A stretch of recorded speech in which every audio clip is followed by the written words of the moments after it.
first week back? Yeah. It was. Okay, cool. Last session, rather. Got it. Enora Pagu. Please do not.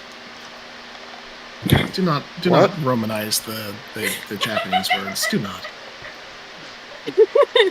I mean, there were a couple different threads that were going on and converging and intertwining. Oh, there were threads last week?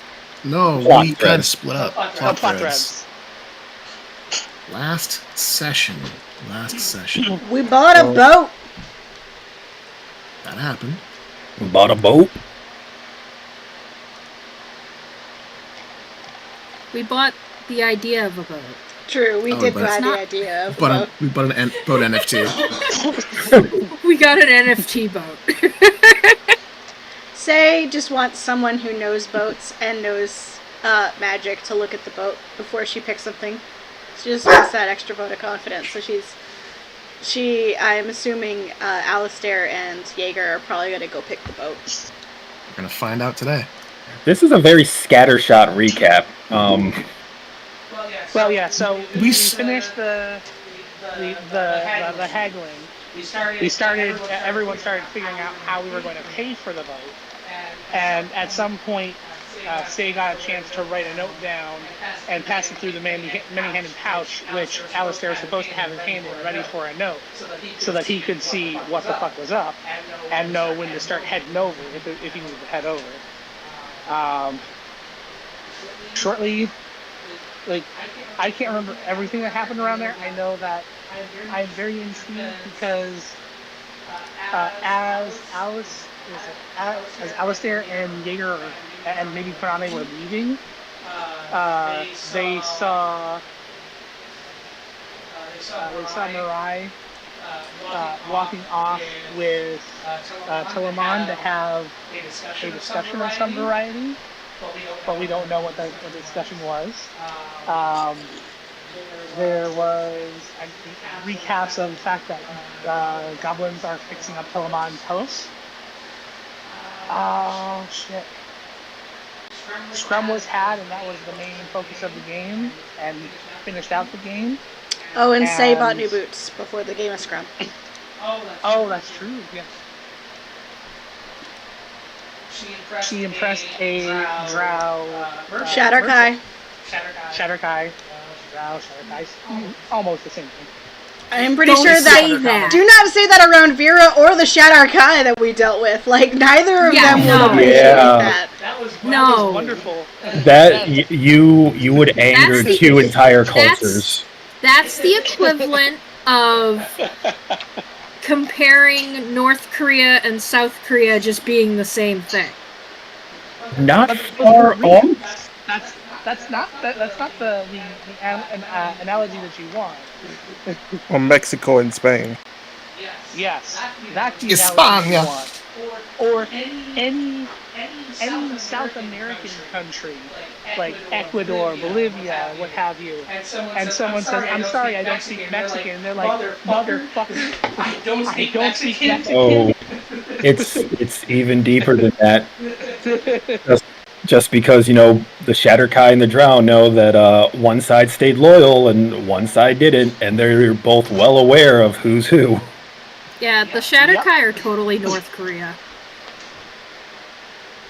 They're drinking the Kool-Aid. Kool-Aid drunk. Jaeger went on an adventure. Yes, he did.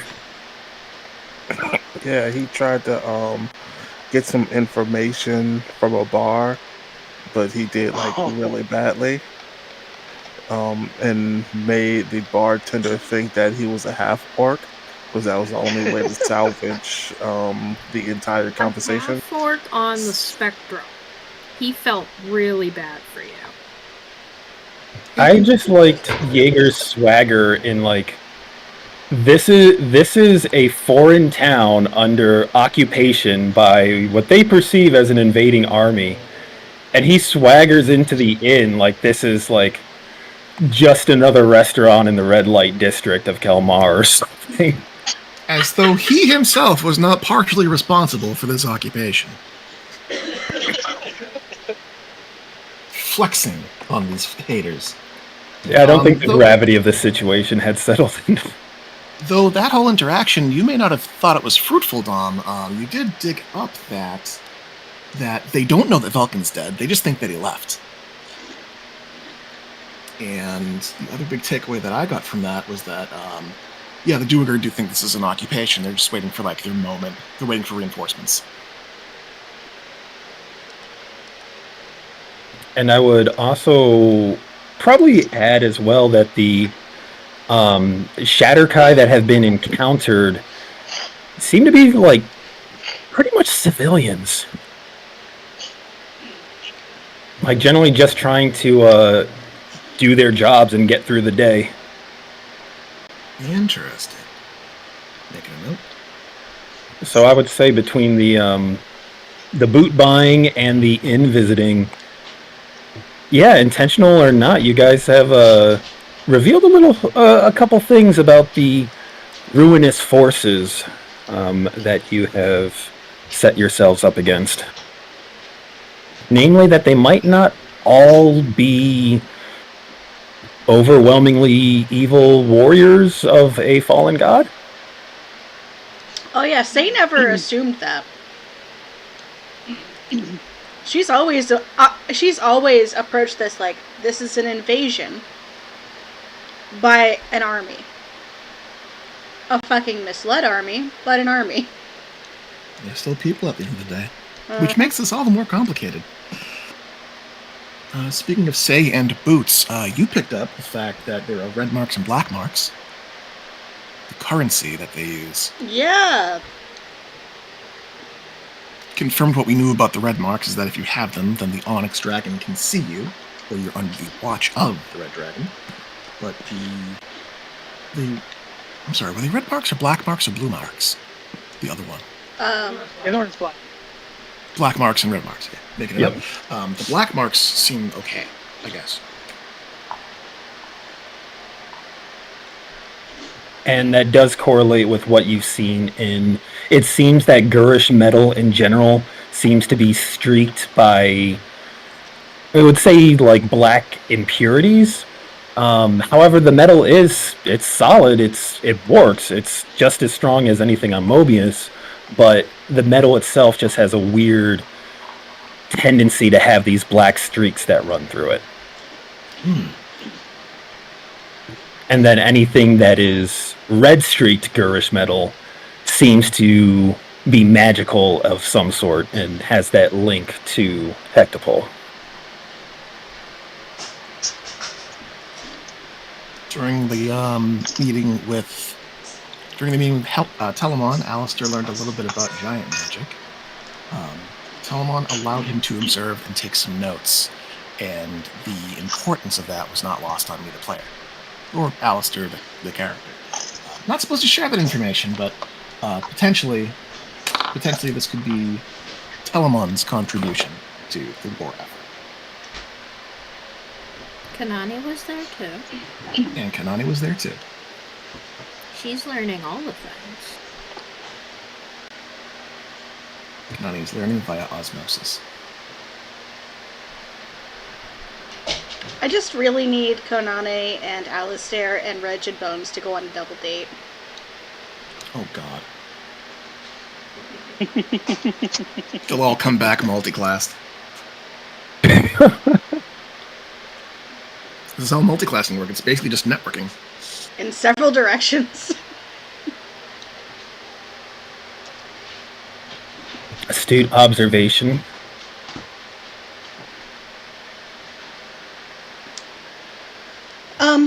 I think that was most of the morning, and then we played Scrum, and the Maethier interrupted us. Weird move, bro, but okay. He just showed up. Everything just naturally happened around him. Yeah, he just showed up after the Scrum team that was shirts had picked up like 10 or more additional Mareki. They were skins. Yeah, the Mareki were skins. Skins, sorry, I didn't mean to say skins. I meant to say skins. But yeah, they picked. It was like a team of 15 or more against our team of 5 because we were so in sync as a unit that was the only way that they could stand a chance. And the Mayfair did not directly comment on the situation, but he also avoided saying yes or no to joining the scrum when, say, lightly and gently offered. I'm pretty sure his reaction was a definite no. Yeah, it was definitely no. Making a note, Mareki soldiers could not compete with Valor Company again. The power Just- of player levels. Player levels be like, y'all remember level 1? I would just say friendship. Say it was like, this will build bonds between the Mareki and Valor Company and show that we're, good guys and everyone can get along and work together. And No, we may kicked not their have ass. We kicked their ass so hard. We are so very graciously allowing them to learn from our example. That's the kindest thing we can do. Please do not say that around the Marine. Jump cut to Jaeger wading through a pile of Mareki, like 6 of them hanging off of him. That most definitely happened. And I think the best part is that we didn't just we're just gonna give the ball to Jaeger every single time. Everyone scored a goal at some point. I was actually thinking about that today. Like, the strategy was to set a precedent for Jaeger getting the ball and then funnel everybody to him while other people ran the ball. While the threat of him getting the ball was always there. Subvert expectations, keep them on their toes. So I know your next move. I'm going to nerd out for a second and point out that you turned Jaeger into what the Warhammer community calls a distraction Carnifex. The Carnifex is a big old monster that when it's on the field, you can't really ignore it, but it's not the most dangerous thing in your army. So you're kind of forced to deal with it, whether you like it or not, while your opponent is able to do things with the other pieces on the table. So Jaeger makes a perfect distraction Carnifex. Isn't that just a tank? Technically, it's a biological siege weapon. So Which it's is exactly what with Jaeger is. arms. It's a tank that breathes.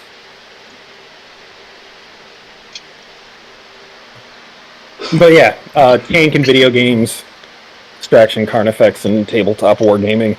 Because, of course, Games Workshop has to make their own proprietary phrase. Otherwise, they can't make money off of it. Oh, this one is entirely community driven.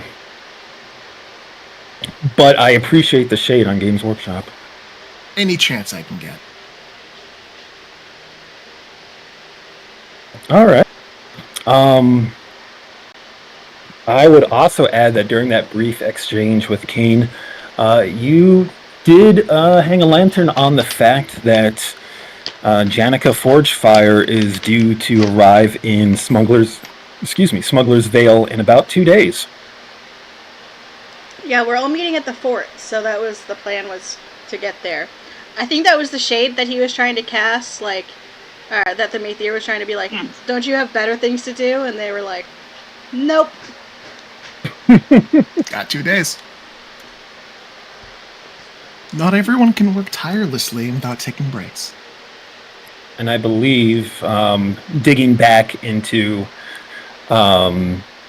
intra-hiatus discussions, that the former Hobgoblin Fort was decided as the place to meet because it was kind of a central point with the other forces you have kind of roaming the Vale. Yes.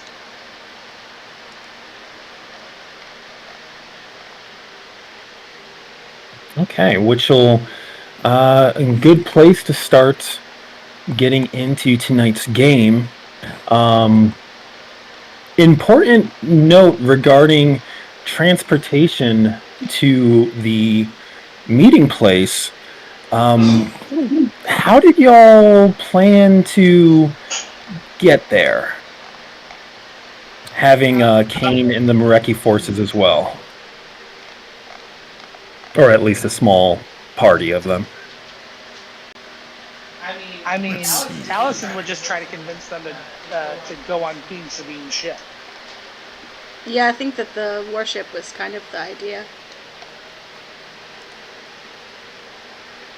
Perfect. Working with Queen Bean to provide a convenient taxi over to the Hobgoblin Fort. Hey, Bean's sweet on us. And the whole fact that, you know, the Queen Bean is going to be going back to the port anyways because she's setting up her town.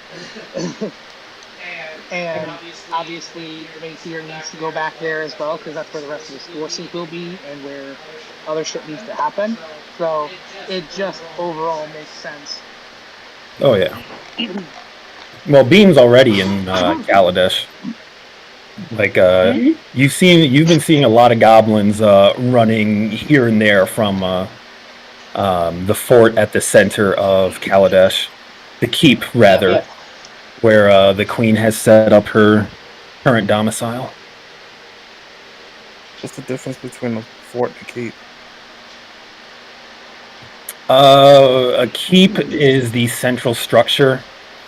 A fort is kind of like includes a keep and the outlying structures and the walls and stuff like that. Gotcha. I'm drawing the difference to point out that, like, in Kaladesh, there's a keep, which is the center of this town that's still being built, whereas something like the Hobgoblin Fort is allegedly a defensible castle of some sort. My cat's just knocked something over. Be right back. Oh, it's fine. Pay attention to me, Daddy. Where'd you bring your attention, Daddy?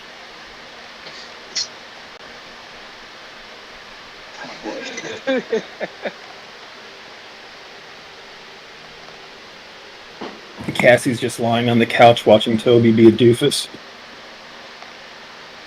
Tremendous dingus energy.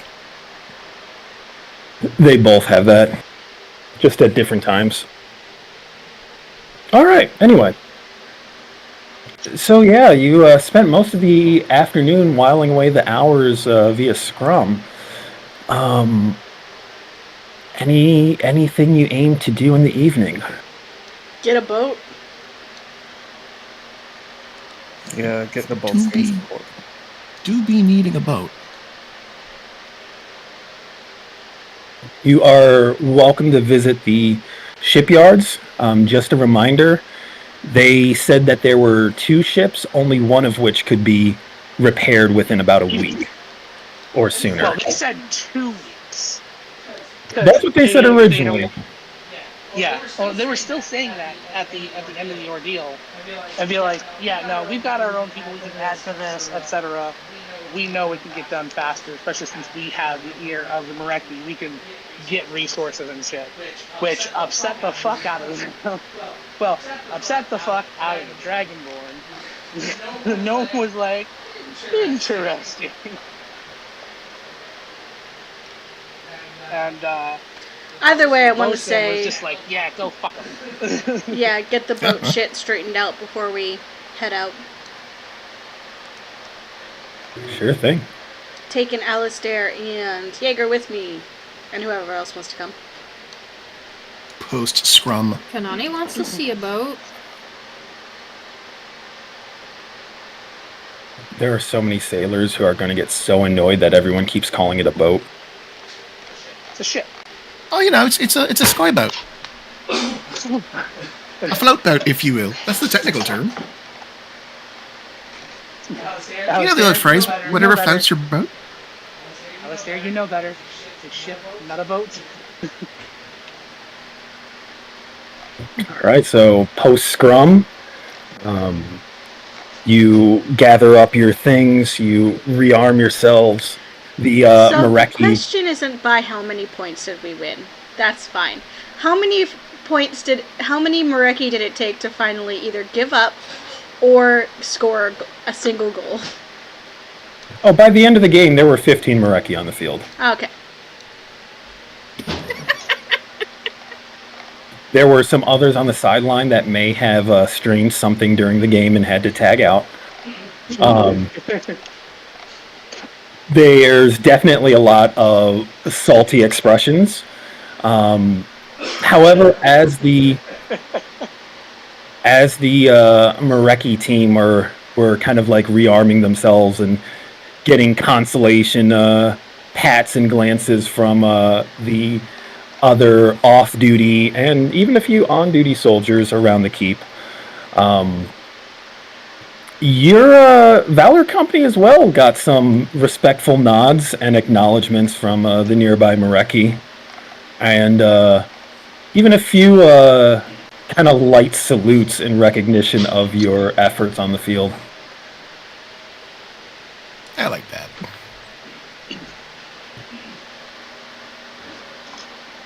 Reluctant respect. The Marecki are competitive, and they can respect competitive strength. Game recognized game. The ones that actually played in the game might take a little longer.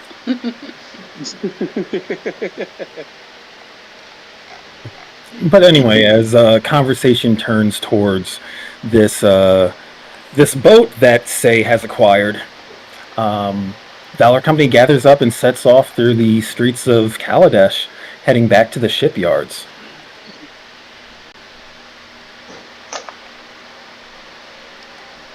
Swing back over there. The roads of the town are muddy and packed dirt. Not a whole lot of stonework laid down, although there are some streets that are more heavily used by wagons and whatnot. That looks like there have been some efforts made to kind of lay the groundwork for some kind of cobblestone walkway at some point. You do see a lot of goblins moving about, repairing buildings and cleaning the streets, packing dirt, doing a lot of civil infrastructure, to be honest. And among them, scattered, you see Shatterkai and Duiger under the watchful eye of the passing Marecki guards. It seems like every major intersection in the city has a decent guard force, and there are constant patrols. Not everyone looks, not all the Shatterkai and Duiger look happy about the situation, but they're dealing. And as you approach the bay, you can see off in the harbor the numerous Marecki warships floating at anchor, a handful of functional airships floating near the shore up in the air, and a lot of noises coming from the shipyards as you approach. Probably close to evening now.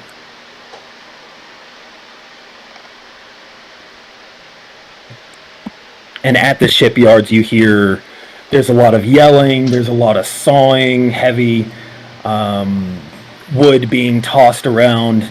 You can see that there are ships tied at anchor in the actual dry docks reaching out into the bay, and also some floating airships hanging out near these tall towers that have their own piers like jutting out of the upper levels to accommodate repairs on some of these ships. There's only a handful of airships currently at dry dock, and quick questioning the Marecki on duty over seeing the area about which ones are being repaired and which ones are more heavily damaged. They do point you to the far end of the shipyards, where as you move past piles of lumber and canvas and ropes, you do approach a pair of dry docks where you can see some heavily battered airships have been towed and secured. One of which, in the furthest berth, is in the water, sunk pretty low into the water. It does not look like anything remotely like a convertible airship, so it should not be where it currently is. The other one is hanging low over another empty berth. Both of them you can see has substantial damage to their hulls. The one that's currently floating has some actual holes in the underside of it, which is one reason why it's not actually in the water. Both have broken spars, masts that have been damaged. The cloth sails from the wings have been stripped down. They both look like they are in heavy need of repairs. Although the one that's sunk low in the water seems much more worse off than the one that's kind of floating several yards above the bay. And among the people kind of scurrying about and moving up and down the ramps leading onto these ships, Say and Taliesin, you spot a familiar tabaxi figure standing with arms crossed, kind of watching the work go on. Updating her appearance a little bit because I'm retconning my initial description of her. But it is a slender female tabaxi with short gray fur, speckled with black spots along her back, with a tail that's just slowly shifting back and forth, dressed in baggy pants and a tight-fitting vest. You see Bosun Sonia Taloma observing the repair work on the two airships. Oh yeah, walk up.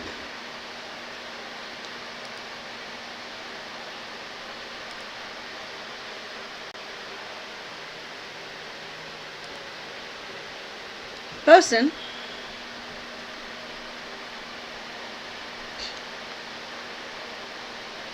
Sorry, I was just posting a note on her description. Real life-wise, she resembles a species somewhere between Russian blue and panther. That kind of gray, silky fur with the black spots that you can just kind of make out in certain light. So not very fluffy snow leopard. Not fluffy at all. Very sleek. Say, you approach and you greet her, and an ear flicks, and she looks over at you and inclines her head.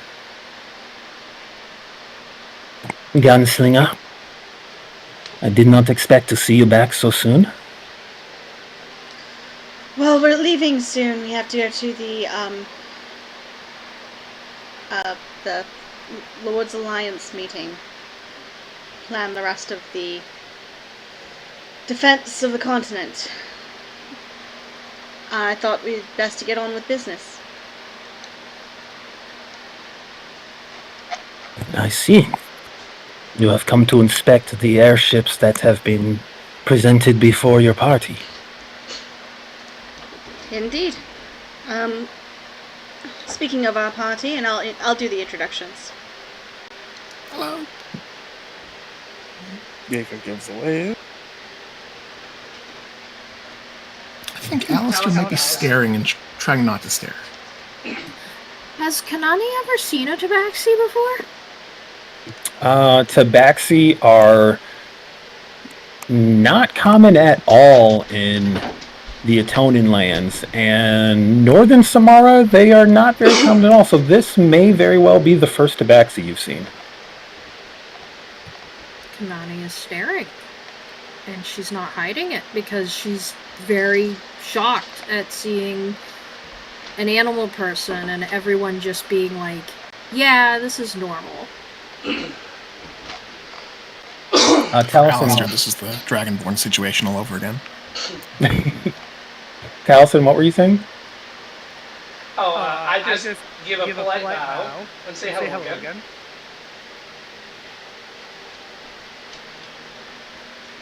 And she greets you all. Very quiet, slight inclination of her head.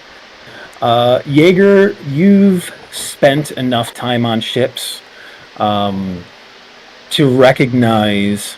Well, number one, the idea of a bosun is she would be in command of the deck crew. So there would be the captain, the first mate, and then the bosun. So you already know that this is a person of some authority and responsibility.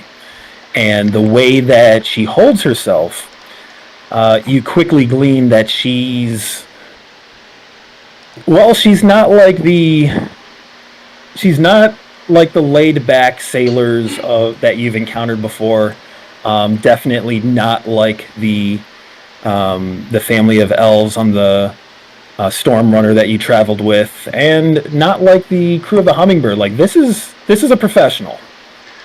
Jaeger was a bosun at one point, wasn't he? Or a bosun's mate? I want to say so. That sounds both familiar and appropriate. As I open his sheet to be sure. Well, he was a doctor and he was a lawyer. I'm pretty sure he got those nicknames from working on ships. Oh, yeah. Yeah, for sure. Is Kanani familiar with Tabaxi? Like, has she ever heard of them? Or is this entirely new to her? Let's find out. Give me a history check.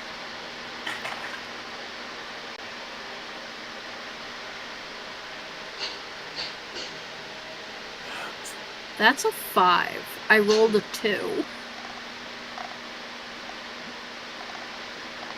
Okay. Go ahead, Jaeger. Sorry, I keep hitting it. There's no specific mention of being a bosun, but definitely taking care of disagreements and being a diplomat. So Yeah. that sounds about right. Yeah, if he was in a position to like negotiate arguments on a ship, then chances are he would have been working with a bosun. With the bosun and the first mate, to be honest. Yeah, Konane, the first thought that goes through your head is, well, being Otonin, the first thought would be Vanir. Just because Otonins use Vanir as a collective term for a lot of things. Followed very closely by Hengeyokai, which you are much more familiar with. But Tabaxi, you are not familiar with at all. She's gonna lean towards Alistair and whisper. Hengeyokai common outside of our toy? Is this... I feel like this is weird. No, well, I don't know. You're secretive people.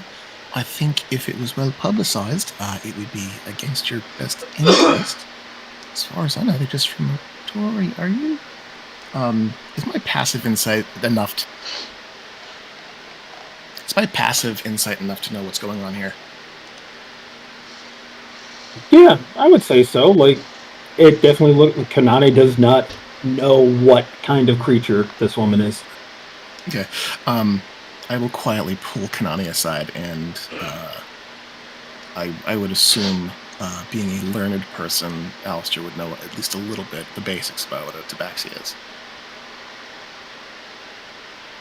As you explain that to her, the bosun turns to regard the two ships. These are the two that the Captain's Council has put up for your purchase. As you can see, one is not in a flying conditions at all. That one is going to take quite some time to fix. This one, however, this one is doable.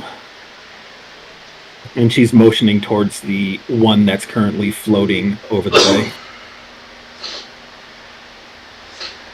I'd love to take a closer look at it if possible. You haven't steered us wrong at all during all of this. She nods, and motions for you to follow as she goes towards the ramp that kind of spirals up around the tower next to the ship. There's a variety of people like coming and going up the ship and doing repairs. You see mostly Mobian individuals, humans, some elves, some dwarves. You do see a handful of goblins running about as well.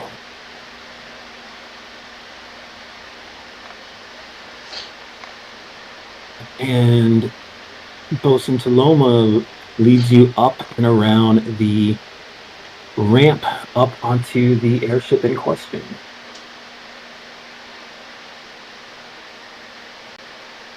Give me one moment.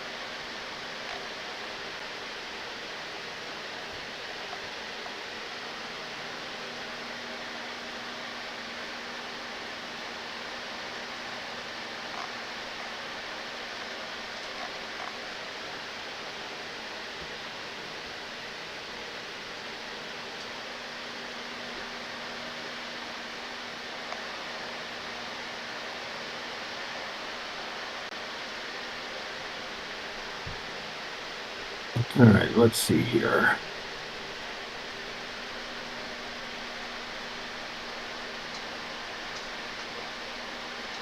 I'm going to activate a map for you guys. I'll be placing you in a moment. But I also want to note that this is a map of a ship that's fully repaired. The ship does not look like this. By that I mean not like this in this current condition.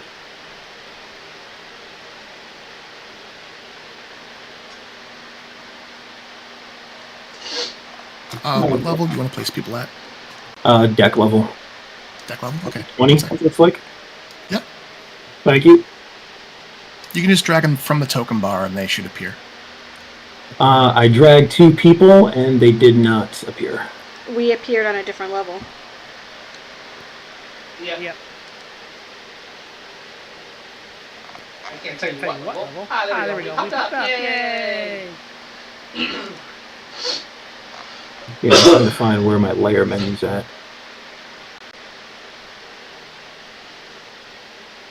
Looks like when we spawn them, they spawn at base level.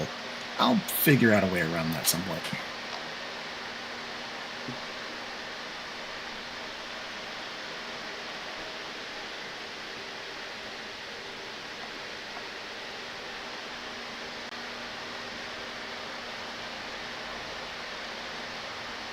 Okay. Well, I believe that's all the main people. The bosun does not have artwork just yet, but we shall see about that as we play.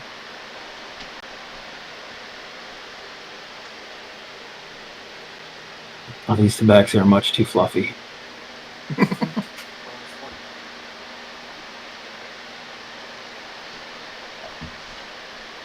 I sense a theme among tabaxi characters. Well, I mean, you made it look like Metzley. She might as well be fluffy. Or was that just unintentional? Oh no, I drew inspiration from Metzley.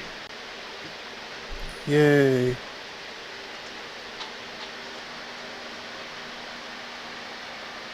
But I'll work on it. In the meantime, she walks you over a narrow gangplank, probably a little more narrow than you would prefer, but seems like all of these sailors are very accustomed to it, and onto the deck of a rather... It's a good-sized airship, a little compact. Looks like there might be 2 or 3 levels. And as she walks on and looks around, she kind of gestures around her at the airship. This ship would have floundered in the water if we had not recovered her in time. So her name is... Unfortunately, it is no longer worth speaking of, as the ship has fallen. It is bad luck to continue to refer to her by that name.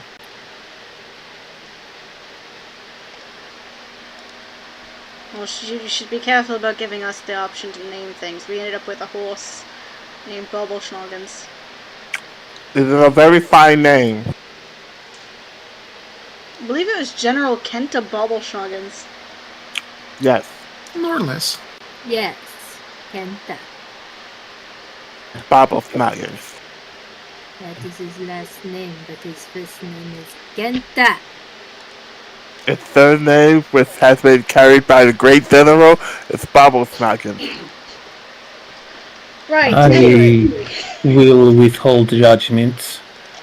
As the captain of the ship, it is within your rights to name her as you see fit, so long as she bears a name before she leaves port.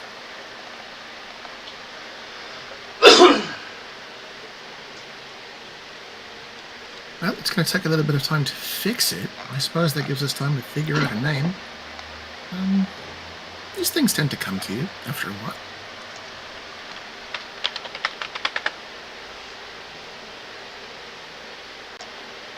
Speaking as such, have you been able to speak with the Mareki about reallocating the resources here at the dry docks? I'll get that done once we have... I wanted to be sure which ship we were going to be expediting. She nods and looks around and gives a sharp whistle. And a moment later, another tabaxi comes swinging down from the rigging up above to kind of curl around the deck and land in a little roll and come up in a crouch next to her. You could see a very similar species. He's a little more fluffy around the cheeks and ears, indicating his youth. And Taloma begins... Basically, it sounds like she's lecturing him in a language none of you are familiar with. And he quickly chatters back at her, and they go back and forth for a minute, and she snorts before looking back at the rest of Valor Company. We could probably get the ship repaired in about a week if we have the resources. Good. I will make those resources available to you. Bosun, how would you feel about working for us? You see her tail flicks a little bit, and the younger tabaxi stands up and steps back and moves over to one of the mast posts to pretend to be doing something, but is very obviously listening to this conversation. I have been putting word out to a few of the crew members around the dry dock to see if I may be able to round up a viable crew for the ship. I have not yet settled on where my next voyage would be.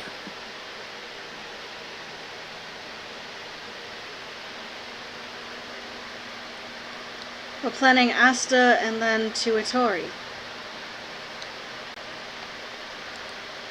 Far travels. But these are 2 steps closer to your quarry, yes?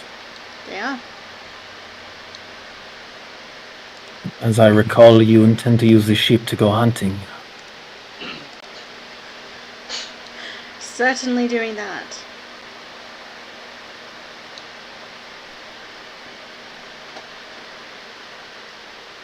There is a certain appeal in pursuing those who sought to enslave us. My tribe does not forgive trespassers as such that easily.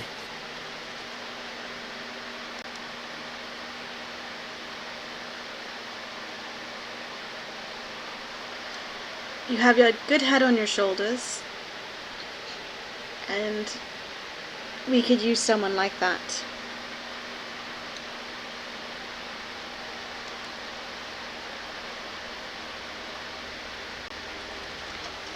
She raises an eyebrow slightly as she looks across your companions. We are a ridiculous and motley collection. We need an adult.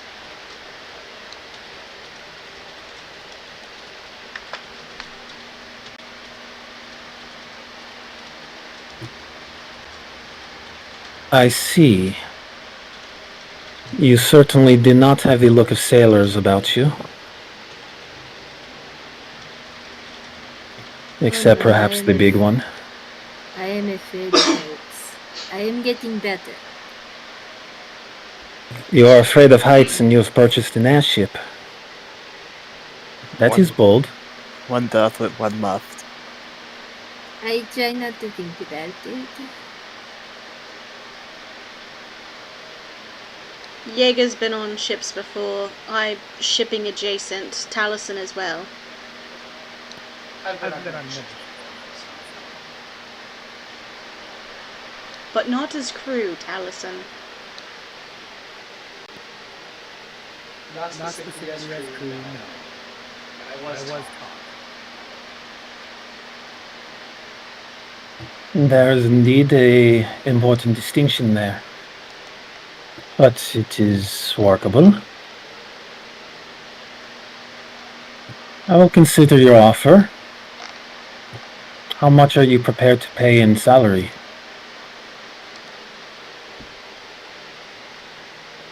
I should be clear, as interested as I am in the hunt.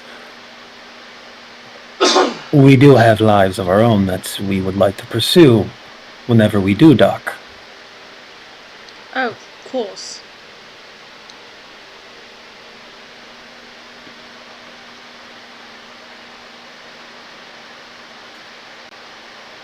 Out of character, did we ever agree on like a salary?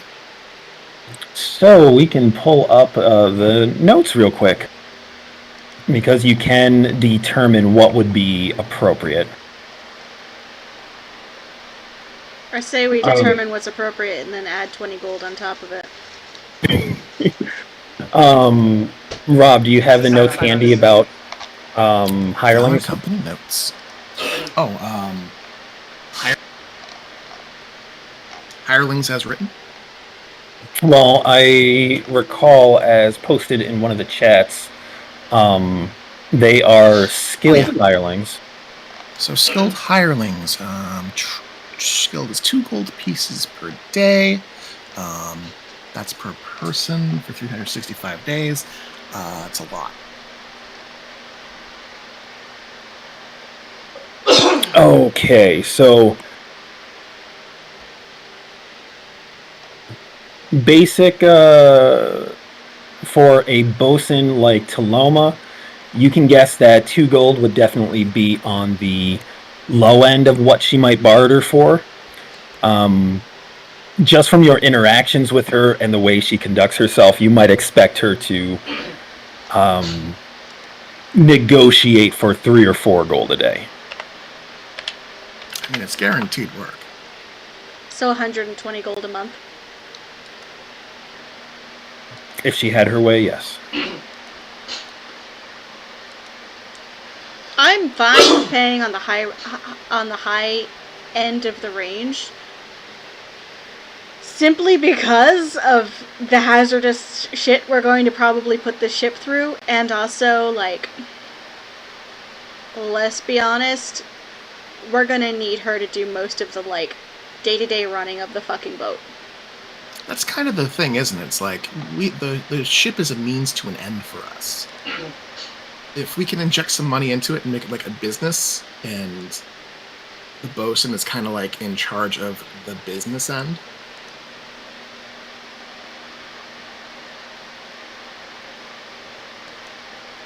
All right, that is definitely something that's possible. So you pitch that number to her, about 120 gold a month. Mm-hmm. There's an audible gasp from the younger Tabaxi hanging out near the mast. And she flicks her tail and looks over her shoulder. Mateo, gets back to work. And the Tabaxi scampers off as she looks back at you. Plus, you'll pick a crew.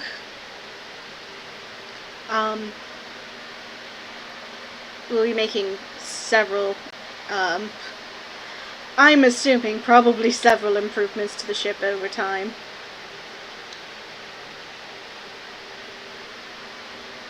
And you have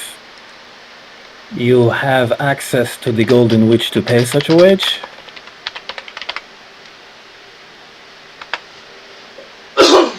And I should point out that with the crew I am able to round up, you will need to pay them as well. Not as much as me, but I would like to be sure that they are well taken care of as well. Were I to accept such an offer. I pull out my point first. Maybe Tylerson, yes, I can assure you we do have the funds to pay to pay you and the crew. Did he really just pull out his wallet? Yeah. Just start flipping through it. No, she's like, and can you afford me? And it's just like, and one member of the party just pulls out this heavy-ass pouch and pops it up and down by the sound inside the pouch. It is not a paltry amount. Taliesin, That's a lot of marbles. Yes. Maybe don't... That's not exactly a safe move. Gods above. It is better than actually saying the amount that we have in total. They couldn't beat us on the field. Do you think they're going to beat us on the dock? Anyway... How many tabaxi do you think you can take in a fight? Let's not go there. Let's stop that line of consideration completely. So, Bosun, yes, we can afford to pay you and your crew.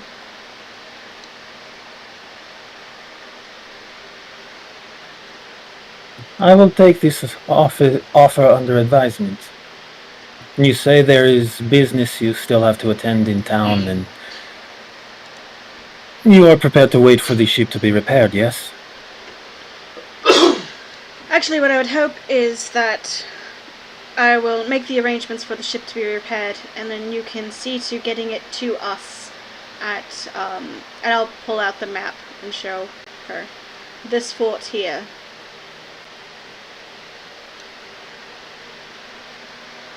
And how much time do you need for the ship to be there?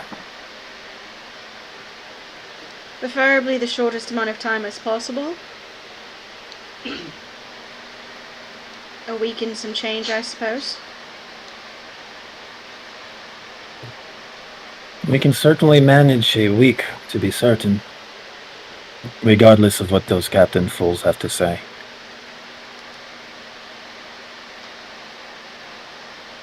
You see her kind of stroking her chin as she studies the map.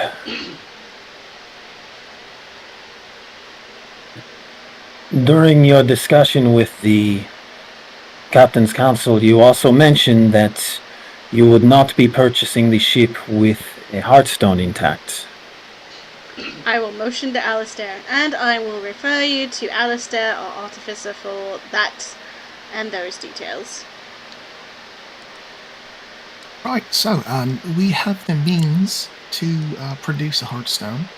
It is uncut, but the facets are in place. It has been polished, perfect cleavage, but no runic currently etched into it. I would like to, before we cross the T's and dot the I's, take a look at the engine array, the runic apparatus, as well as any possible documentation you might have on the overall language used. Can I roll an insight check into Taloma? I want to know how intimate she is with this ship. She mentioned something about the ship failing. Sure. I have a hunch.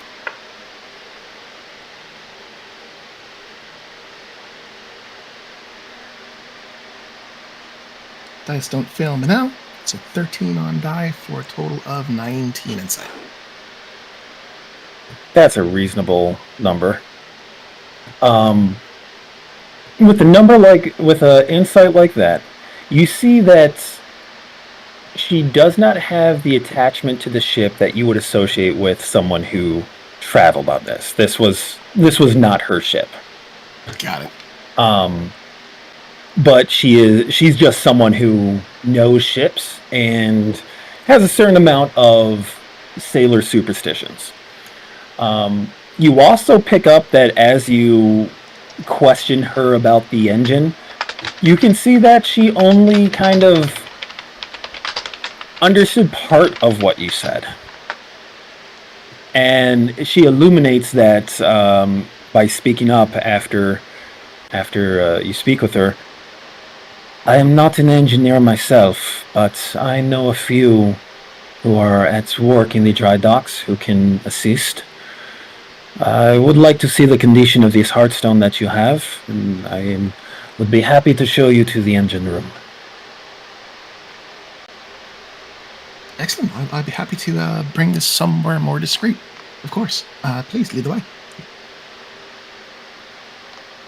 And she will nod and begin leading you all down below ships, below decks.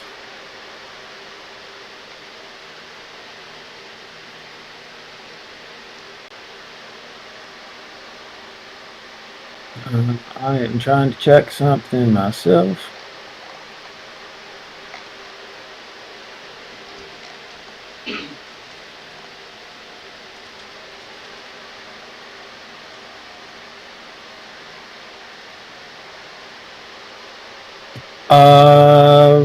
Rob, I know you will lecture me, but where do I find my layer panel? On the left of the screen, the very bottom one is the levels menu. Looks like 3 stacks of paper on top of each other. My day and time bar was covering it up. Oh, you should probably use the tiny version of that. Okay, I'm back where I want to be.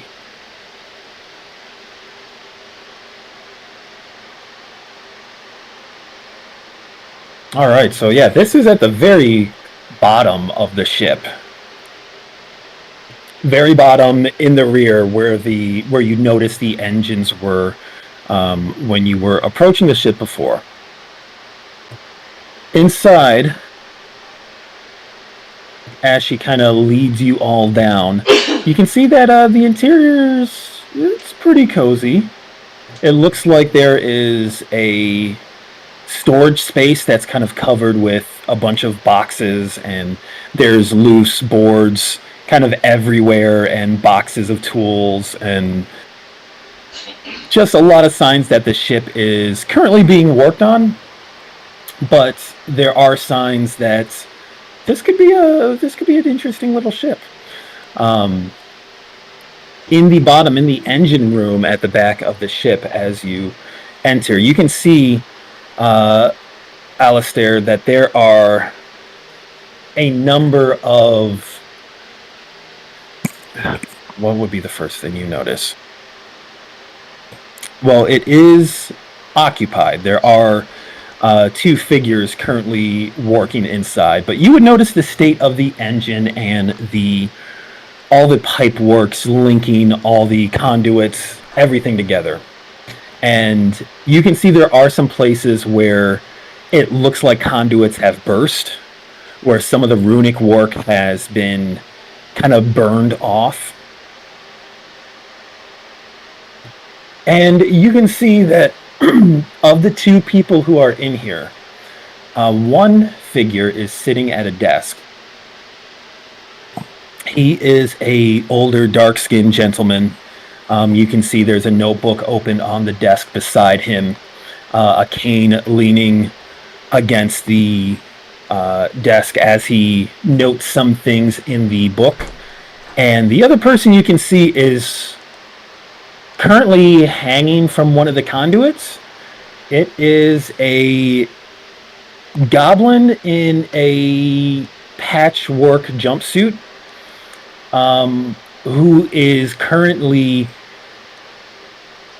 he has a piece of metal that he looks to be securing onto a conduit to cover up a burst section, with a bandolier of tools that he's using to try and drill and secure this thing in place.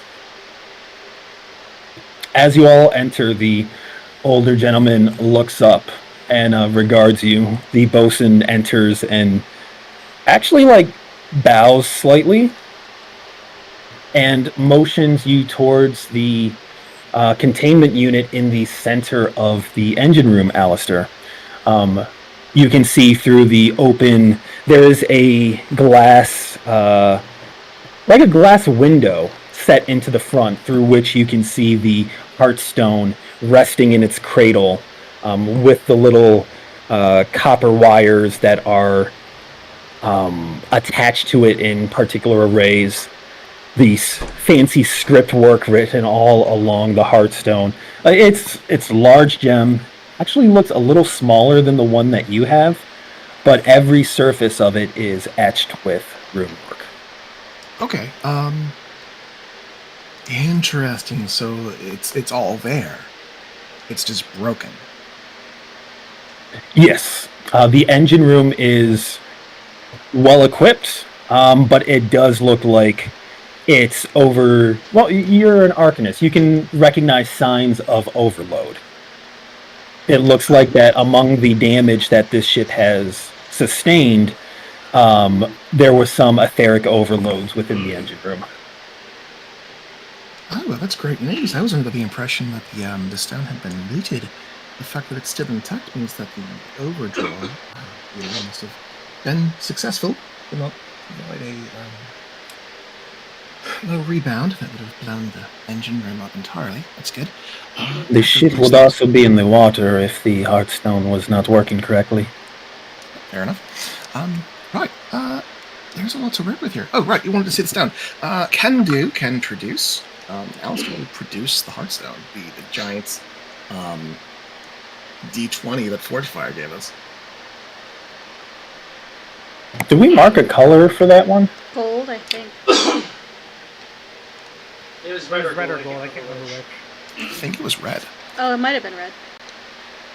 I was gonna say that the one I got from Ferrovax was golden. So you pull out this gem, and a wrench drops from the ceiling where the goblin is and clatters to the ground as his eyes go wide, taking in the shine, and he begins scampering along the beams and the pipes to hang directly above you, staring wide-eyed at the stone. And the older man sitting at the desk leans back a little. So these are the ones you were talking about, bosun? The ones looking to buy an airship without a Heartstone.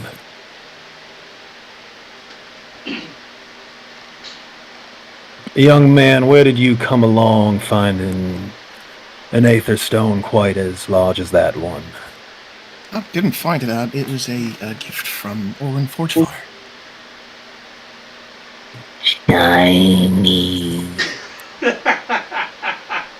The goblin is currently reaching one hand slowly out towards it. Alistair's gonna curl it in a little closer, knowing the goblin's gonna gob. There were some issues at Skyhammer, and we helped solve those issues. And well, you miss 100% of the shots you don't take. We asked for a reward, and we were rewarded handsomely. Been holding on to it ever since, just in case we came across a summer project or a fixer-upper. This does seem to be I don't want to say a pristine fixer-upper, but there's a lot to work with.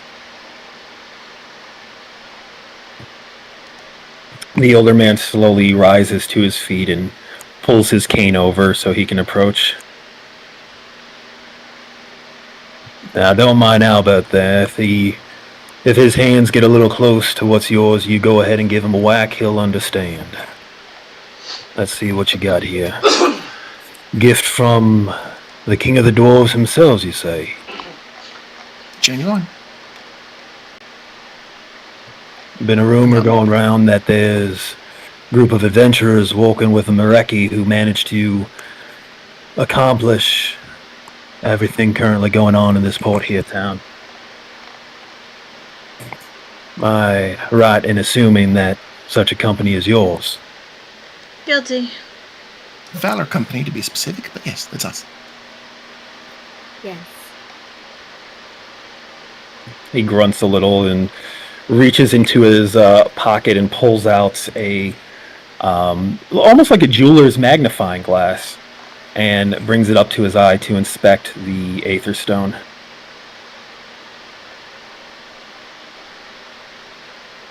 Looks like very little work's been done on this stone.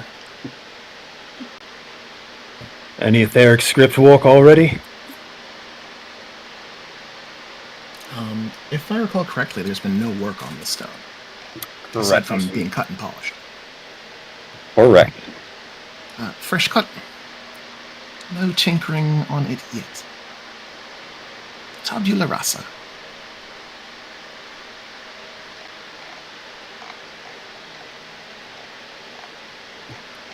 Well, that's both good news and bad news. He looks over at the bosun. How soon are we planning to get this ship up in the air? I informed the captain that it would be about a week. Think you can do something sooner?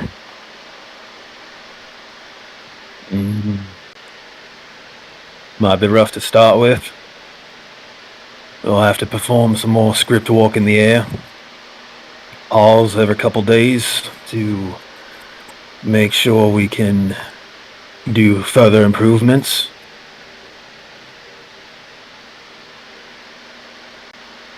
He kind of rubs at his stubbly chin. What if you had a second pair of hands?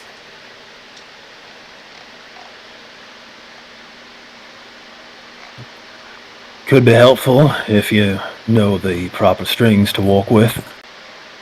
If not... If he knows the proper set of strings, he says. You've programmed an airship Hearthstone before? Not an airship, but plenty of other things. Managed to work on an airship as its etheric envelope was starting to disintegrate, for lack of a better word. Might say this. Good. Under fire during an arcane storm, in fact. Bought us a little bit of time after get the lifeboats up and running. Got some hands-on experience. Not exactly the orthodox methods. But judging by your company, I would think that you are not unaccustomed to unorthodox methods. He grunts a little bit, and Alistair, you feel someone getting a little too close. The rest of Valor Company can see that the goblin has shifted his position and is now like slowly lowering himself, kind of like right behind your head. Can I lift up my quarterstaff, cast Shillelagh, and give him a tap? Yes, sir. You give him a tap, and he kind of like swings from the pipe that he is currently hanging from and looks over at you. Not your shiny. But it's so shiny. You can admire it. Don't touch. Unless instructed. Shiny. And he turns to continue to stare over Alistair's shoulder. I make do with what I can round here. Albert's a good enough assistant, but he's a bit rough around the edges. You got it. Somewhat surprised they're more used to working with the, what they call them, anarchy barrels.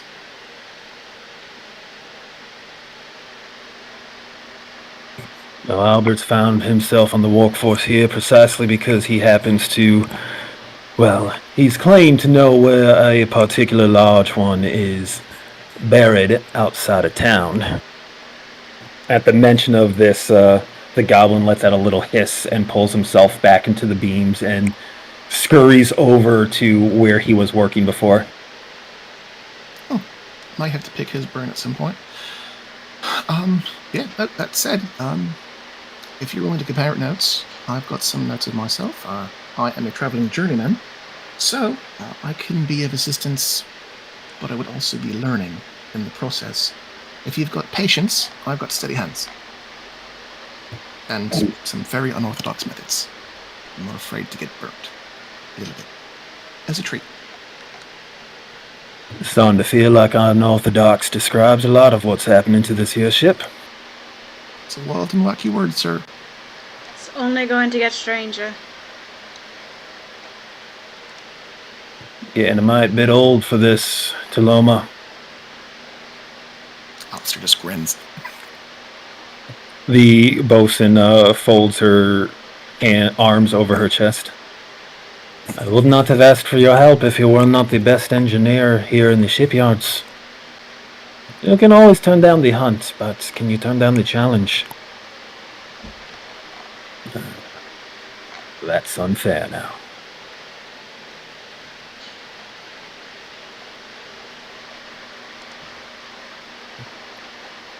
He looks over at you, Alistair.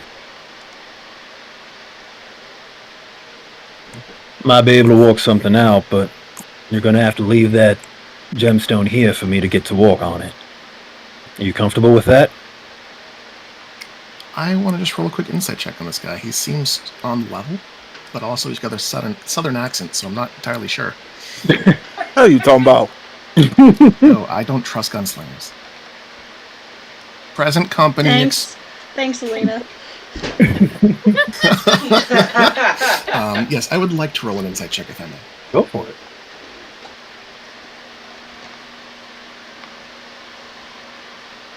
It's another 13, so that's going to be 19.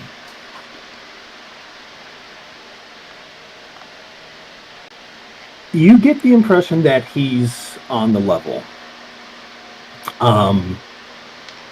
He is being very candid. You see that he does not appear to be sugarcoating the difficulty that would come with fixing up this Aether Stone. And you know firsthand that with rune work, you definitely need to have an idea of the effect you want when you start inscribing it. And with airships, like there's a lot of commands that go into the runic on a Hearthstone. He's not shying away from the challenge, but you know that if you want to get work done quickly, you best let a professional get to work on this as soon as possible. And he seems to be dealing fairly with you. So, with an uncanny kind of strength, Alistair, with just one hand holding it, using the bracers, the bracelet that he has, is going to hold the stone out, cool as a cucumber. Well, so long as Albert doesn't do anything untoward to it, that includes drooling, I am comfortable leaving it with you. Not much we can do about the dueling, but I will make sure that he does not try to secret away this stone as he is claimed to have done with his stone. It is loot of the plane. I will retrieve it as soon as the work is done. Right. I'm not as young as I used to be. You can go ahead and set that on the table right there. Alistair pops it down. Much obliged.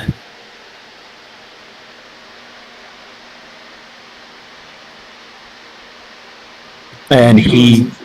Good? Nods, takes a step back, and gives it one last look before releasing that. You see the gentleman head back over to his chair, pull over his notebook, and retrieve a set of calipers from one of his pockets, and you see he begins taking measurements. The bosun nods slightly.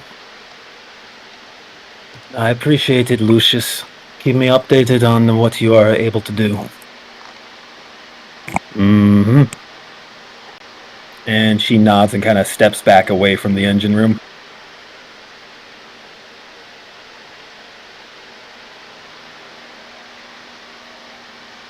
I have been told that the damage to the engine is mostly superficial.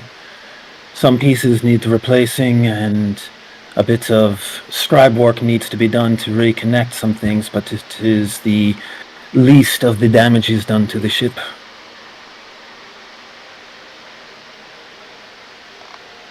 I did notice that there were a lot of bits and pieces are still intact. I wasn't kidding when I said there was a fixer-upper. The condition is fairly good as far as I can tell. Not sure what Albert was doing with that piece of metal that should be welded and polished, but no. Leave him to his methods, I suppose. As far as Hans helping with the task at hand, we can offer... we could offer an additional hand. If you're not adverse to working with an automaton. She kind of flicks her tail. I have seen constructs before. He's very good at picking things up and putting them down. Can be instructed to follow orders from one of the crew members. I would prefer the lady in charge, if you feel so inclined. He has talents beyond picking things up and putting them down. They are limited in scope. You see, she cocks her head slightly, thinking about this, and looks over to you, say,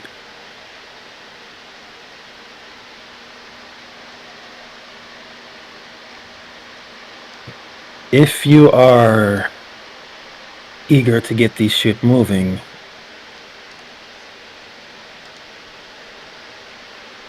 there are necessary repairs to get the ship in the air. There are other repairs that... You see her kind of shrug slightly. You would not want to travel far without seeing to them. But the ship can be moved without them being attended to immediately.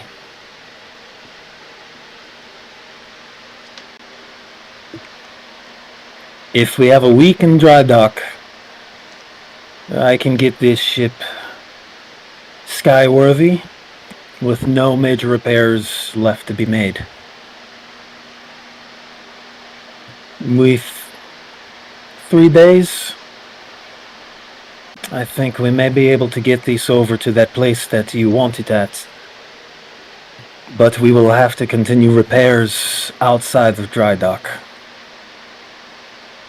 She might not be moving as quickly as she's capable of, but she will be moving.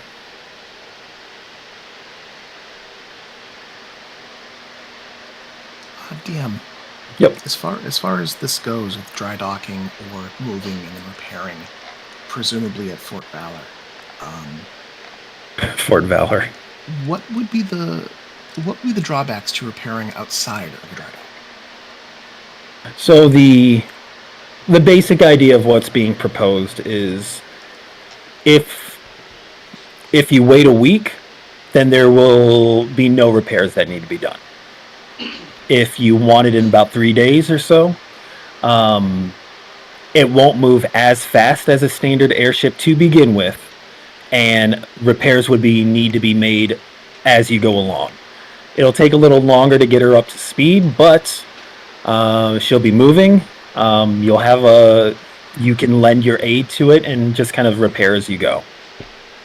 As far as like mechanical drawbacks, there's not really a whole lot. It'll be a little slower, but that'll go away once it's repaired. All right, so like, go ahead. I would just like to say that out of character, if we get this to the fort and then repair it when it's at the fort, we can spend time on it and actually oversee, repair it, or work on it ourselves. Versus coming back to town after the Lord's Alliance or what have you. I was planning on having them meet us at the fort after repairs were done.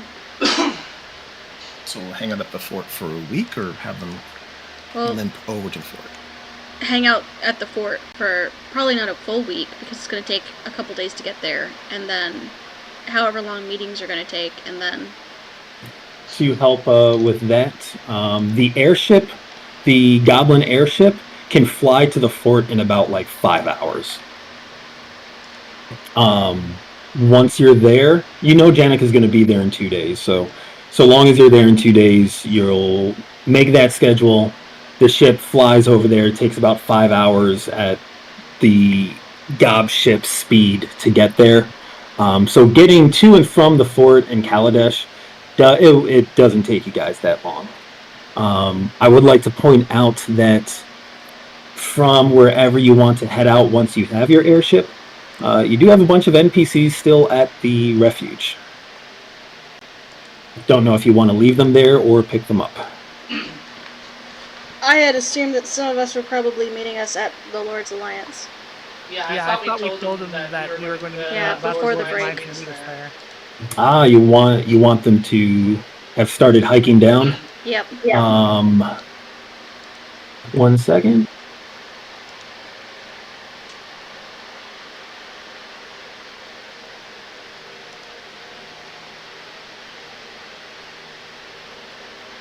Alrighty. This map gives an idea of how long it would take. So they're 5 axes away. So how long in the Goblin airship from Kaladesh to the refuge? From Kaladesh to the refuge, it can make about 2 squares in, I said, 5 hours.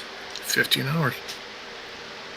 So we should probably just go to the refuge, pick up who we're going to go, head to Fort Valor, and then have the ship meet us at Fort Valor when they're done with repairs at whatever level we decide they want to be done with.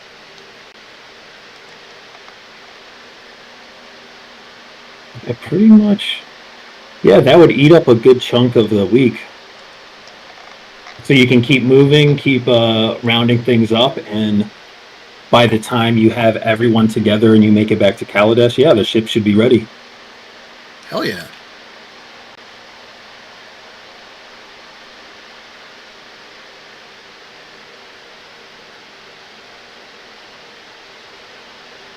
Sound like a plan? I'm into it. Yeah, sounds good to me. The bosun will nod as you present the plan to her. Lucius will appreciate the extra time to focus on getting the Heartstone up and running. I was not kidding when I said he was the best engineer in the shipyard. He has been on quite a few voyages, and from what I understand, has designed a few airships of his own. He is a very steady hand with a scriber's tool.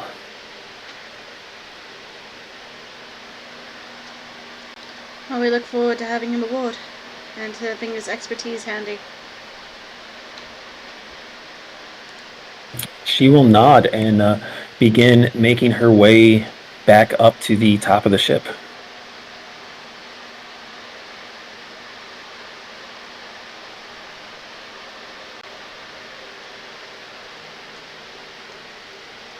Is there any other parts of the ship you'd like to inspect?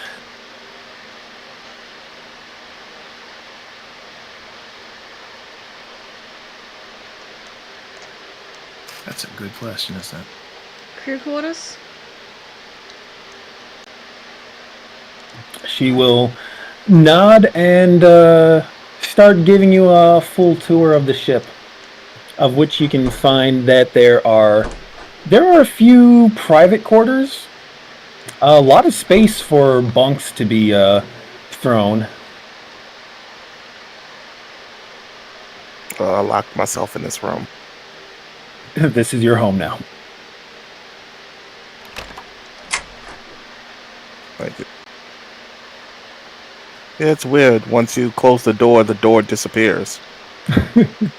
I like that.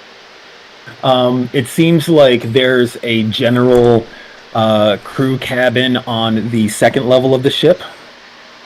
There's a larger room that there's a room that looks like it could very well be a captain's quarters in the bottom level, or at least that's more of a medical bay. This ship has a medical bay. Huh. Every ship needs one. This ship has 2 shitters.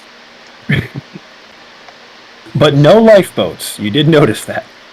The bathrooms are across from each other, so you can stare at competitive shit. Power move. Yeah, I'm closing the door every time. Yeah, I would like to think that door stays closed.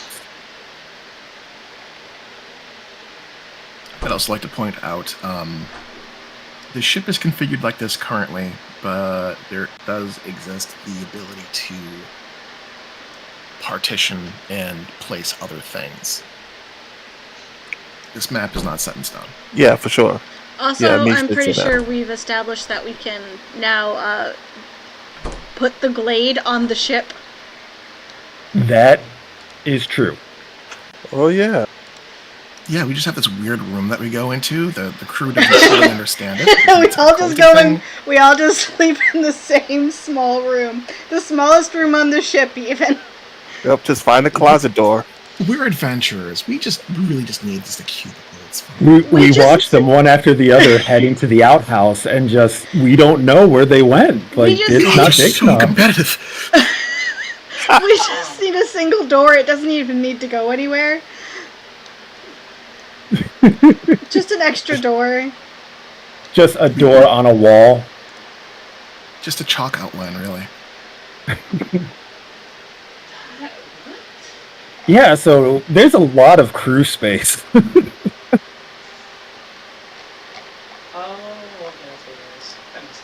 And as kind of mentioned, like the space is kind of configurable. As the ship as seen is in much better condition than it actually looks like right now. So, there's definitely going to be work done, but it's a nice little ship.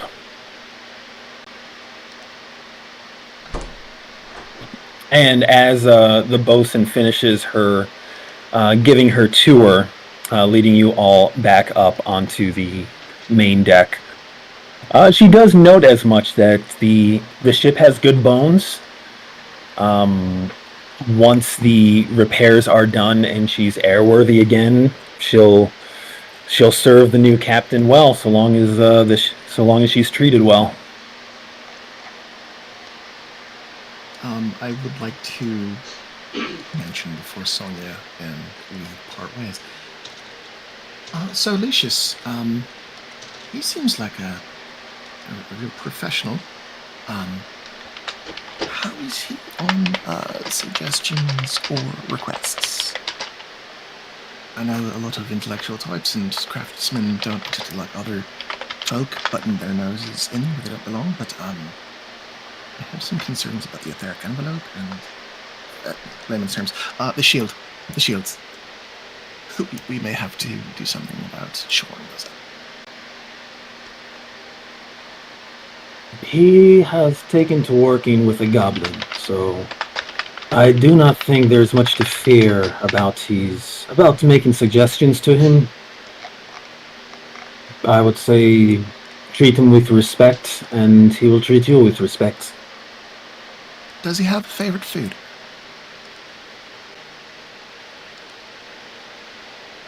You see her kind of consider that. I can find out.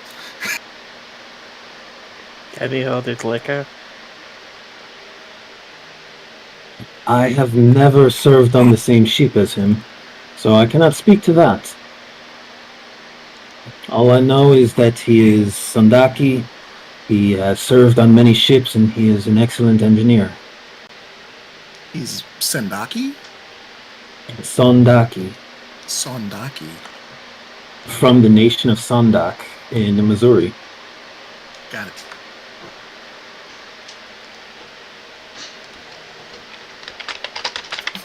Alistair has a Bavinki name.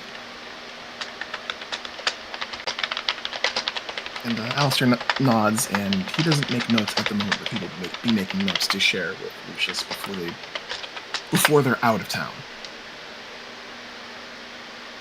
Alistair's just trying to avoid a hummingbird situation. Crossing those wires and being the bridge between them was not pleasant. Say that? He's trying to avoid a hummingbird situation. Last time they were going down, he was essentially the bridge between two etheric conduits. Yeah. That happened. Lessons learned.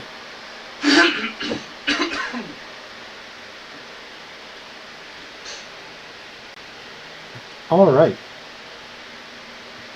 Any last requests or discussion points for Sonia? Should it be brought up about lifeboats? Are there at least moorings for them or something? It looks like there are moorings on the sides of the ship. It just so happens that the ship doesn't seem to be equipped with them right now. Okay. Quick, engineering check. That Etherstone that's currently busted, the Heartstone, could that be broken down and repurposed into batteries for life ships? The Aetherstone already in the ship? Yeah, the broken one. It's not broken. It's fully functional.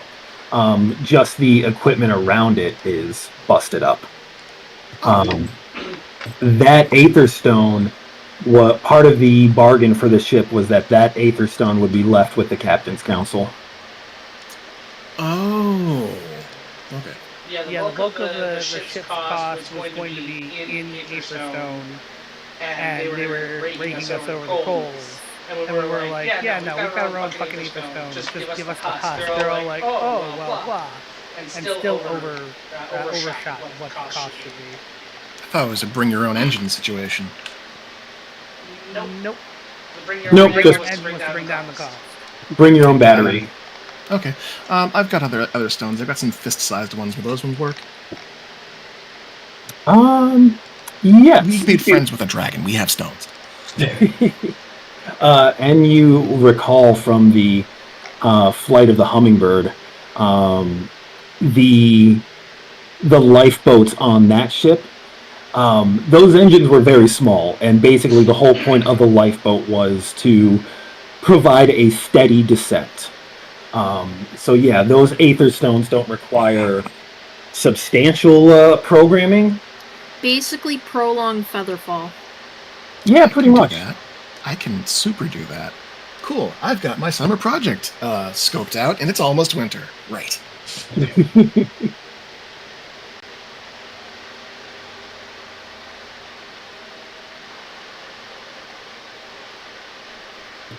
All right, there's your answer on the lifeboats.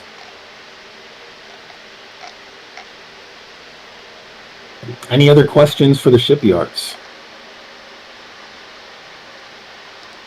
Not for me. Do we want to leave Emmett behind to help with repairs? If you don't mind, I think that would be very helpful. Okay, DM, I would like to leave Emmett behind. I would like, if it is possible, to have him follow directions from the bosun.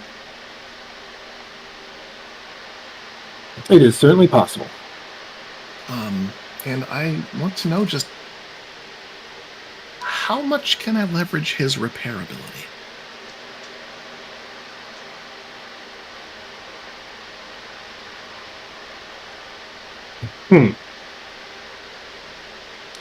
Indeed. His repair ability is mostly self-repair, isn't it? Or can he apply it to he can repair an object within 30 feet. He restores HP to the object.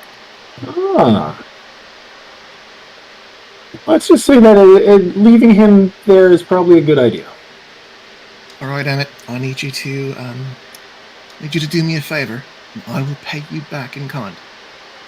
Just need you to do what the bosun says, and do your best to repair what you can, just like you did with your big sister.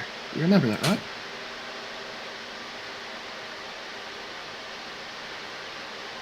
He kind of stares at you, but you get a strong sense of comprehension from him. You're a good man, Emmett. We'll be back for you as soon as we can.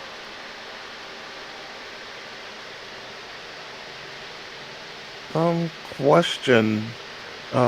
Did we decide who our captain might be? Or is that just going to be part of the bosun's decision? One of us already has a captain hat. You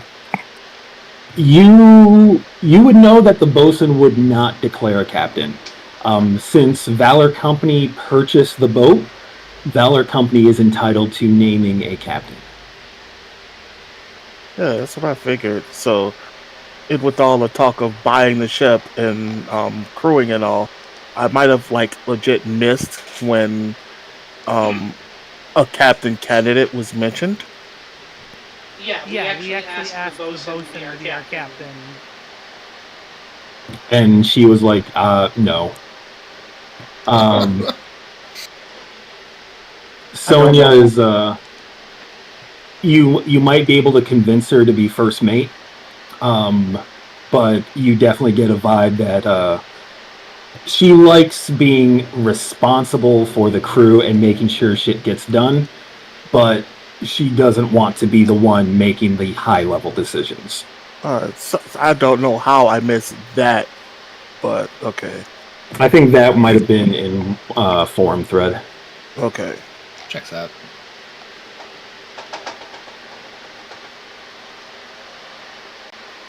But yeah, that's something Valor Company can decide for yourselves at a later date.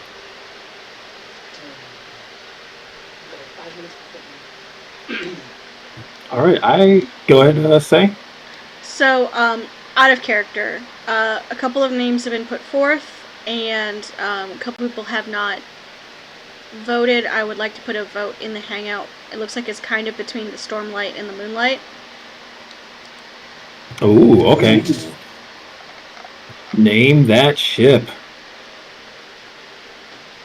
Oh man, that's tough. Moonlight's nice, but Stormlight, yo, that has implications, and I like implications. A cross between the Stormcrow and the Moonlight, and it can legit be how we all came to the, in story how we came to the name. Bro, I hadn't considered Stormcrow. Yeah, it was thrown together as thrown up there as an option. I do like Stormcrow. Stormlight or Moonlight?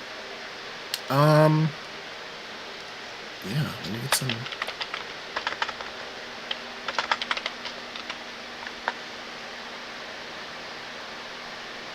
Oh, emotes are happening.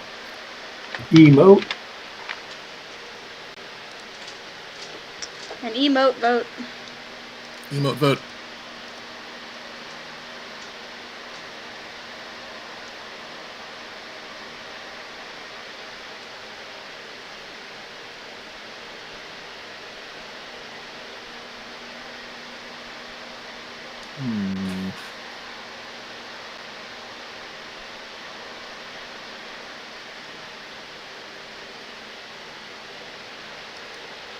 And I don't get to vote because I made the poll, but I would like to cast my vote for Stormlight. I think that means that Stormlight gets it. Oh, we still got a couple more. Alicia doesn't vote. She doesn't care. They're both good names. Yeah, that's good what names, Ron. You a vote. I said a vote, and you're just like, no. But both options are good. How about Moon Moon or Storm Storm? No. Damn it, Moon Moon. Damn it, Moon Moon!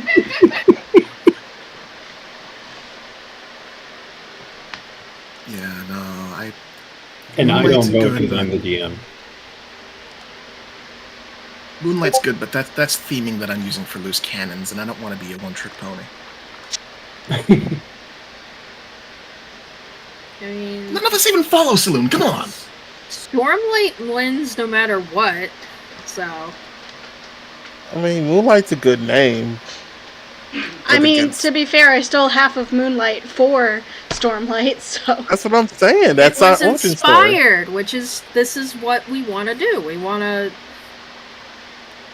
get inspired. So yeah, no, I mean, I still like Moonlight, but it's gonna be Stormlight. Like I said, doesn't matter. All right, Votes are Valor in. Company voting on securing Stormlight as the name of your new vessel. I was gonna say, Who the does next that- one will be named Moonlight. The Spelljammer will be Moonlight. Oh, okay. Oh, that's not spoilery at all, sir. Well, I can't guarantee that there's gonna. Well, I can. It's an artificer spell, so in a long enough time frame. Oh, okay. And you know what? Allegedly, Albert does know where a large anarchy barrel is as well. I'm gonna be friends with. I gotta learn Goblin. All right, so we huddle together, and I'm going to turn to the person. Right, so looks like the name is going to be the Stormlight. that is a strong name. You're a strong ship. Or, well, it will be soon. The Stormlight it is.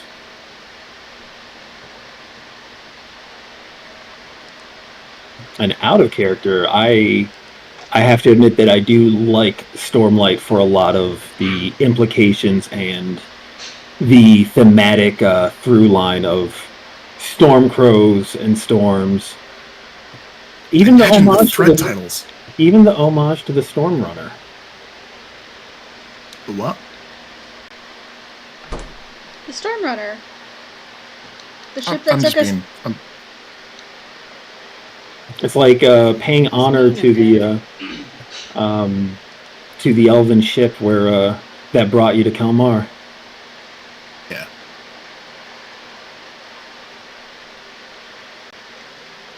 Alright. So, I'm gonna go knock some Mareki heads together and get us some updated time frames and resources. Do you need any help intimidating them? Gesture to the doctor.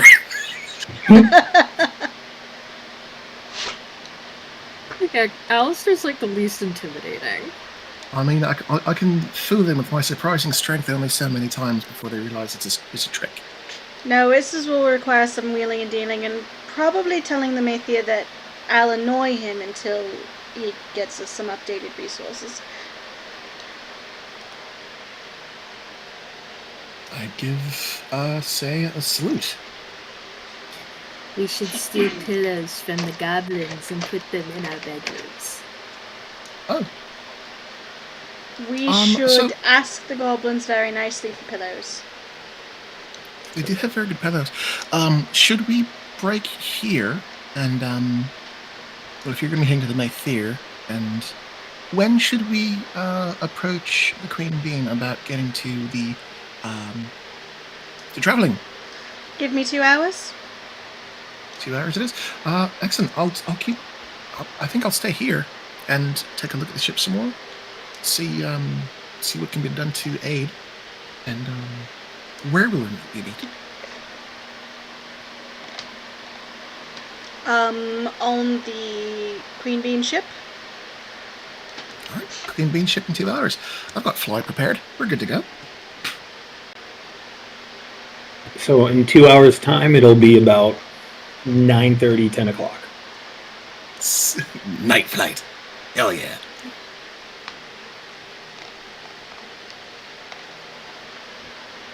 I'm sure the goblins like being, dropped onto the deck unannounced in the midst of the evening. That sounds like cool neighborly things to do. All right. As you're discussing, let me check something real quick here.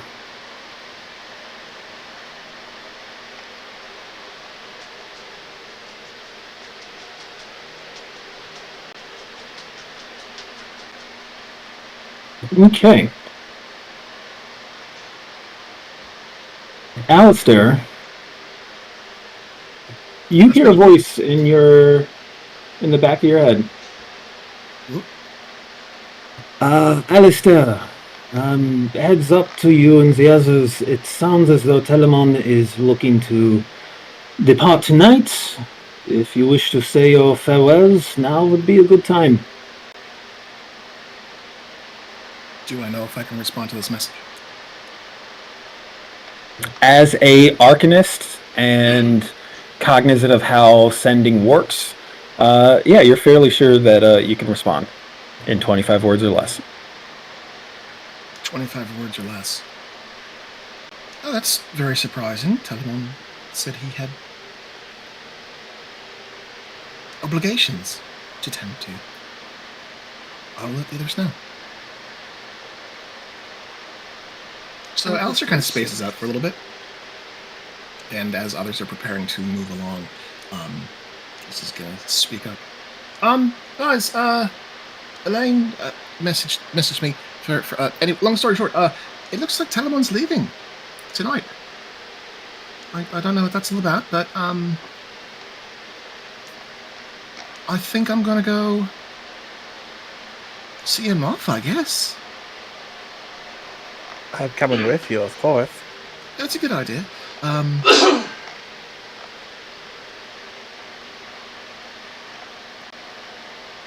I'm gonna come too, because how else are we gonna get everyone else on?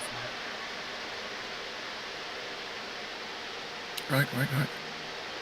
What do you mean? Do you think Elaine flies? I think he would fly quite well into the ground. I was about to say until he hit the ground. But then again, Telemon does know how to make us fly. Why don't you go check on your friend, Taliesin, see if she would like to join us. I'll go see to the Mareki. Yes, we were talking to him.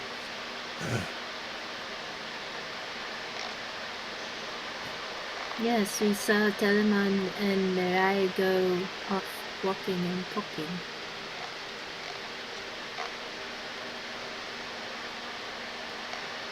Well, it does make sense. Alright then, well, say, keep in touch.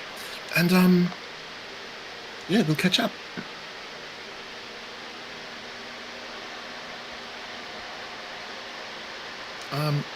DM.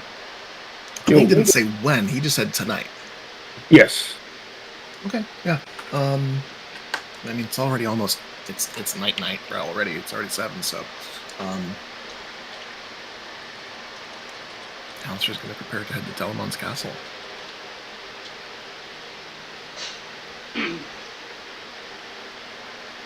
Are you choosing to fly up there from the shipyard, or is Valor Company going to head up to the keep before heading up to the castle? Because the castle is kind of positioned like above the keep.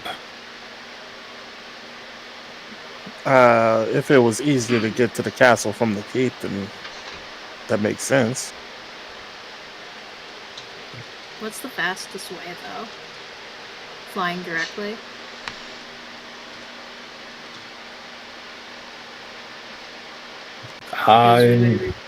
We would have to walk to the keep and then fly up. But if we fly directly from the shipyard, Yes, straight line. A squared plus B squared equals C squared. I'm gonna tell you. What is triangles? as your current mathematician, geometry over here, and numbers cruncher, I'm going to tell you that fly gives you a base speed of 60. Our base walk speed without pushing it is 30. So even if we were to take the exact same path, just floating above the ground at speed and then shooting upwards, we would still get there faster using fly than if we walked and then flew. I mean, that's what I figured. Yeah, that's what I figured. That's why I said it. So we should probably fly. Fly, you fools! Oh, well, we got enough spell slots for it, I assume. Fly is a third level spell, and upcasting at each level above gives you an additional creature you can target. And it's the end of the day. Yeah, so Taliesin is just going to fucking giant eagle, and if someone wants to fly at rip-roaring speeds on his back, holding on tightly, he will certainly give it a ride. Pile on Taliesin. He can only Have a player in each talon, and then 2 people gripping his back. Oh, that's overburdened. I don't think it works that That way. would be fine. Taliesin could do it. He would just not be going at his full speed, and maybe a really big target. But yeah, he could do it. If it needed to happen, he could do it. But he could do 2 just fine. Well, Alistair has fly prepared. And Taliesin can turn into a bird. So, is Twinkle coming along? So? Clinkle. Is Clinkle coming along with us? Or is she gonna mutz around the boat? She's gonna go into the taverns and get the information Jaeger couldn't. Alicia, if you're saying anything, we can't hear you. I think the giant bird would confuse them even more. It is an opportunity for Clinkle to fly. Flying is always good. So we cast fly on Clinkle. I like the idea of Clinkle like flying with arms outstretched, but not even flapping, just kind of like soaring. T-posing through the air. I'll take my idea. I was gonna have Jaeger T-pose upside down. Fly feet first. Yeah. Just wiggle his toes. Oh yeah. That is so stupid.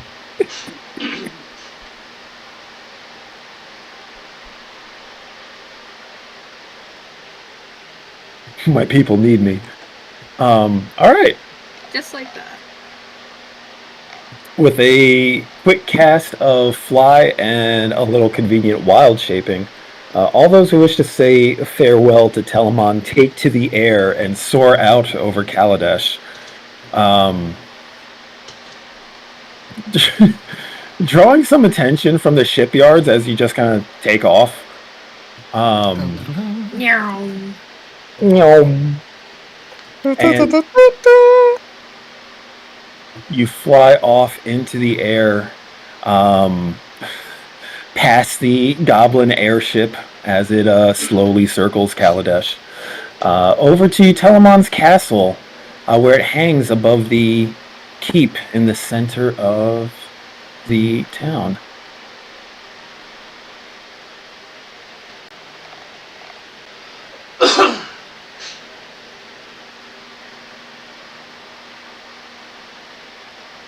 All right, that should be the right map.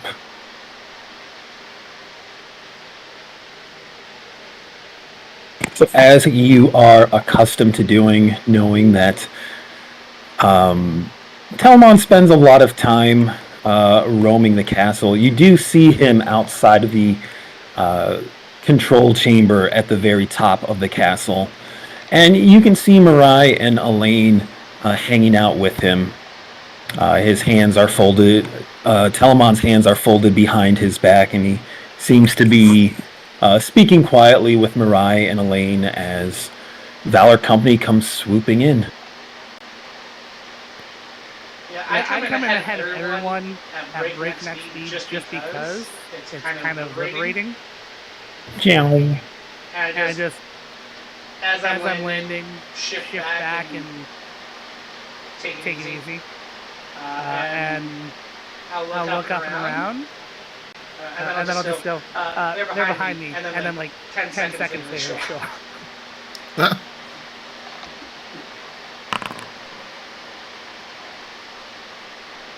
Alright. I did a dex check because I was like not lying about Jaeger T-posing and flying. So that was to see if he landed well. So with an 18, he kind of lands feet first. wasn't, and have him do a handstand and like tuck and roll. I'll give you the tuck and roll. I feel like the handstand deserves a nat 20. Yeah.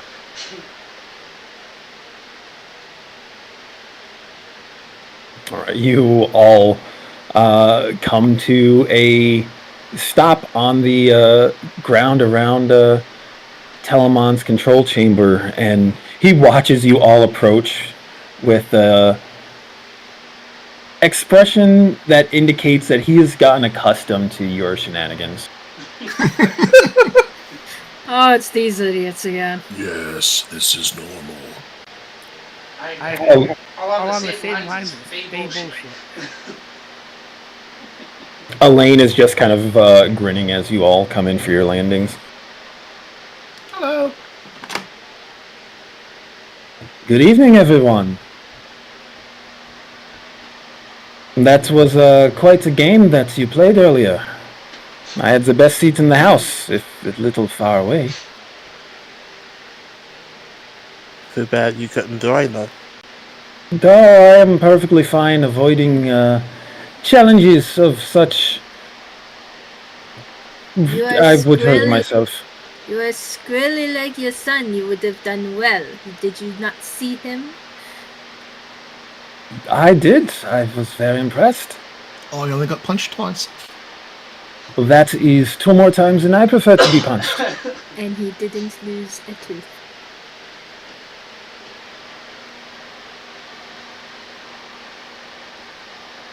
Mariah's looking back and forth like, this is an accomplishment? For Alistair, yes. And Elaine is nodding like, yes, this is an accomplishment. I lean over to Mariah because she wasn't part of the Scrum conversation.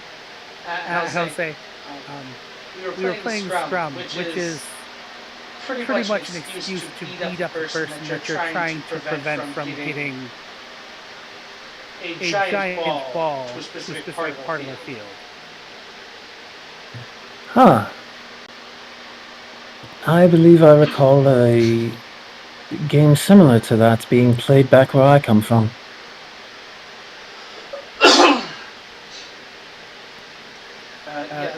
The Mareki pride themselves on not holding back because that's part of the fun.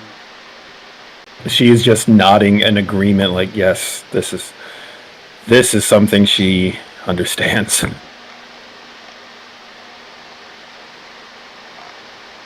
Telemon steps forward. I apologize if you all rushed here to say your farewells. I did not mean to interrupt your evening.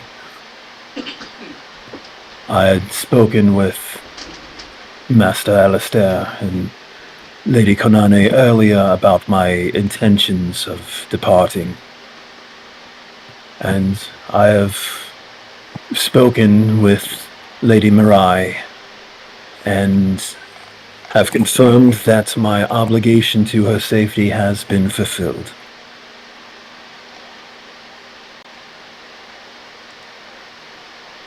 Well, that was a bit quicker than expected, but you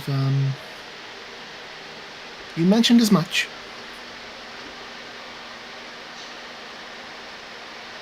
Indeed. From here I will head to Maelstrom to bring word of this conflict to the Storm King.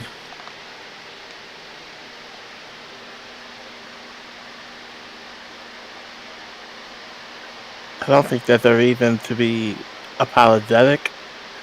To just take this as a sign of how much we care for your well-being. We would be remiss to not come knowing that you're on the way out. They would be here if they could, but she has some pressing business to attend to with the next legs of our journey. I understand completely. For a party of adventurers, there is a heavy weight upon all of your shoulders. Despite having known you for such a little time, I have come to appreciate that you are up to the task of carrying that burden. I thank you again for everything you have done for me. And Telamon the Cloud Giant bows low to Valor Company to express his appreciation.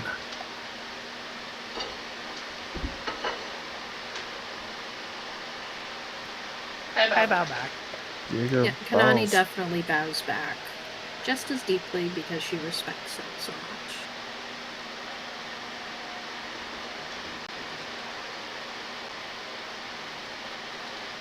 Mirai will also look over at you, Taliesin, and over to the rest of Valor Company.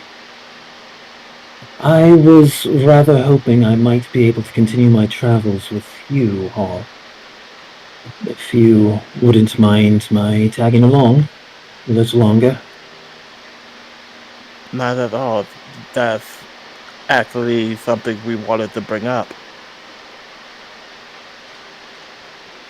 Yes, you can come with us. I do not see why not.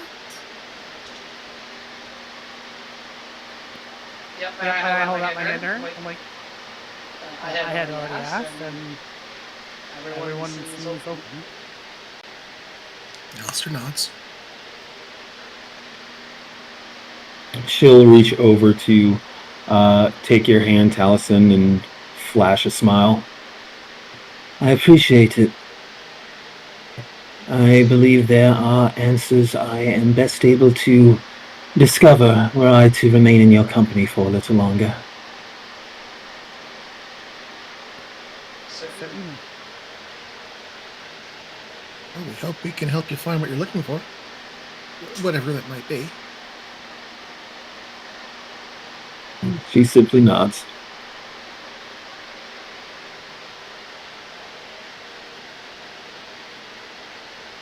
And Telamon looks around at you all.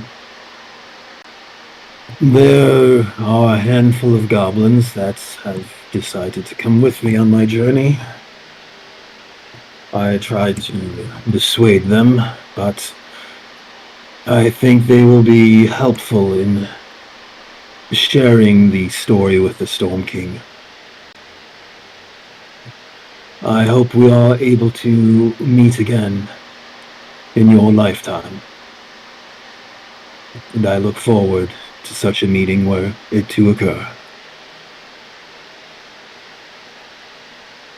And with that, hopefully, in much more friendly or amicable situation. One can certainly hope. Well, that's the idea. That's what we're trying to do.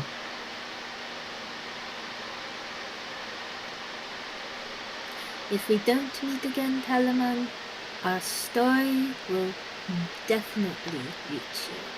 And you can remember us that way. You see a faint smile actually crease his face. And rest assured, I will make sure that my kin are familiar with your story as well. He gives another inclination of his head as he turns and begins to head towards the control chamber.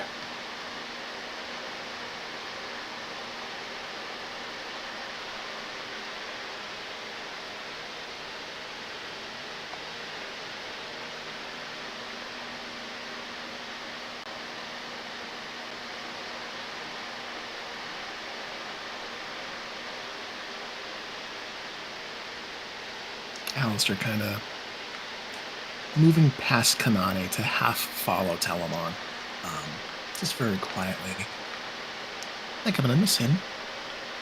He's so big. Nice. Yes.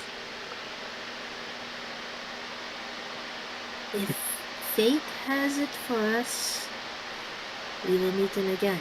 But if not, well, I enjoyed my time with him. Oh yeah. Fairly incredible, this giant floating castle of all things. Good heavens. It is incredibly rare for individuals of our stature to ever come to friendly terms with a giant, let alone a cloud giant. And to be guests aboard a flying castle, it has been quite an experience. Yeah, Telamon had a lot of to do about the things that giants do and don't do with small folk. I do not believe there is any malice or animosity in it. We are simply beings of two substantially different lifespans. Oh no, I don't hang out with ants. I'm honestly not sure how long giants are supposed to live. I suppose it's something that could have been asked. I suppose I could have asked a bit more in general. I mean, he's right there. We could ask one more question. Or do you want to leave it at that in mystery? We could always use it as inspiration to motivate us to search him down again once things quiet down on the surface. I will be old and grey and I will find him.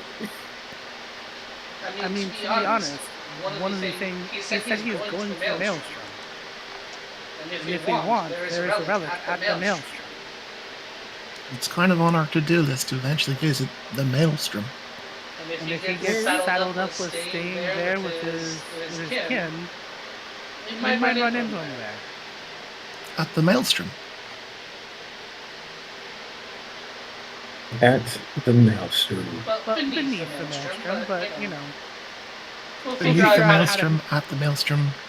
We'll figure out how to breathe water, but then I'm sure. Or at least, have magic that you can do that makes us all breathe the water. We walked through I've water already to got a get... spell for that.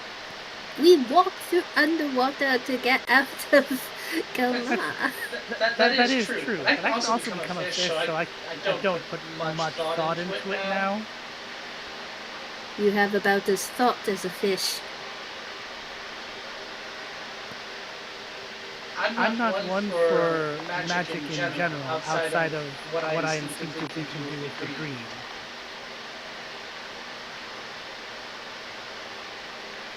That is okay. You can be a fish and we can just be normal.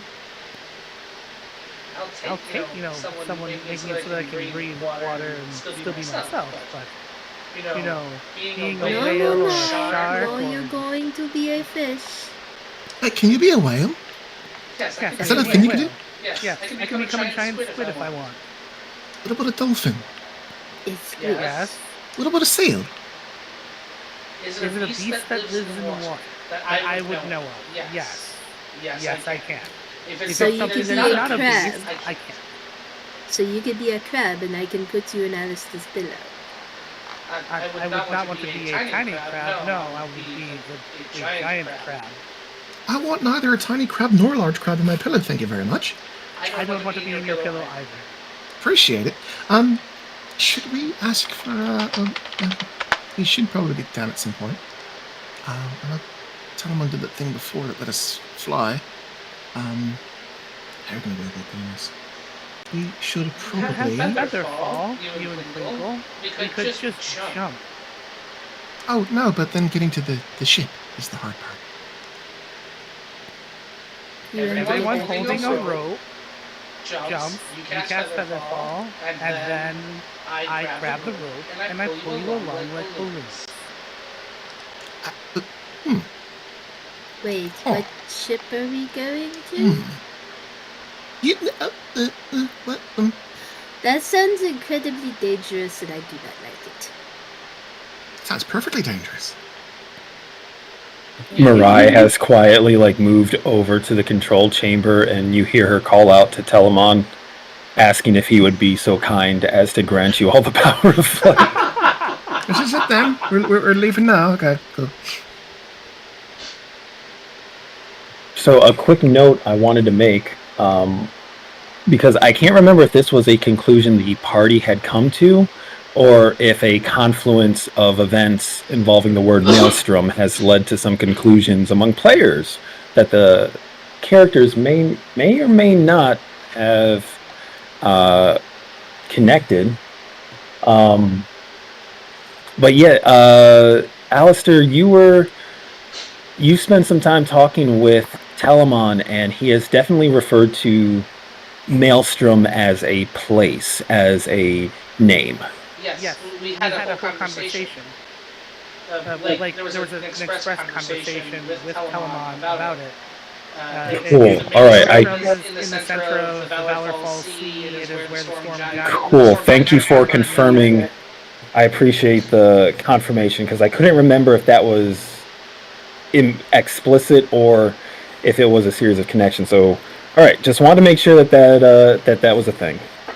Oh yeah, I wasn't being hinty, jabby with repeating Maelstrom. No. I didn't think that. I had to remind myself of what you all know, because I don't always know what you know. And that's why there's a whole bunch of notes on where we know the relics are. Exactly.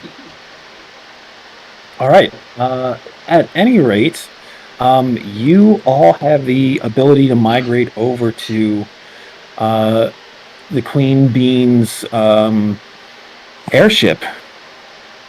I believe that was renamed to. I believe it was renamed to the Queen's Gambit. Oh, that's that kind of rule. It's a pretty sweet name. It was the Predator, and it is now the Queen's Gambit.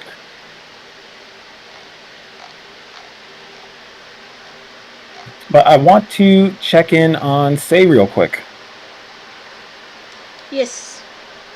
What have you been up to while the party went up to say goodbye to Telemon?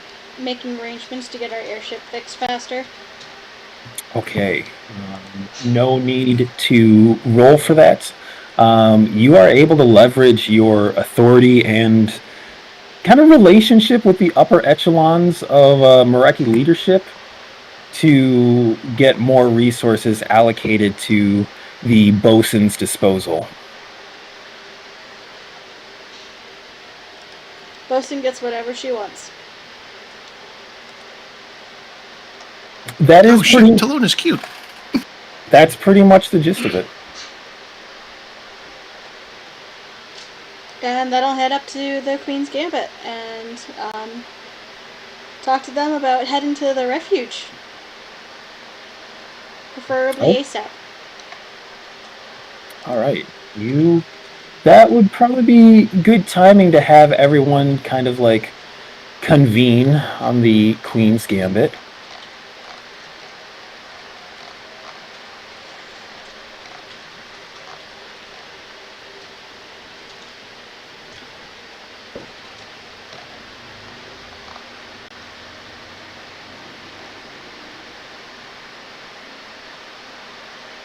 So the Queen herself is not on the Queen's Gambit, as it just occurred to me that I had noted earlier that she had taken up residence in the keep.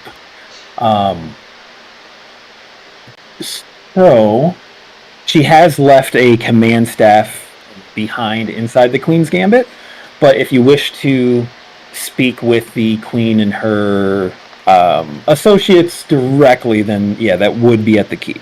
Okay, so then Say would have talked to her before she left for the Queen's Gambit.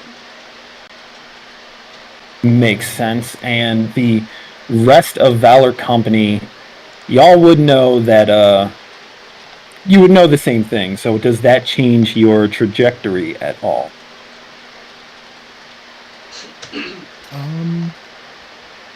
I think it would make more sense to chat with Bean herself, yeah. I just wanted to make sure I knew where everyone was, and Well, say would have mentioned that she's making the travel arrangements, so you don't have to if you want to meet on the ship like we had said.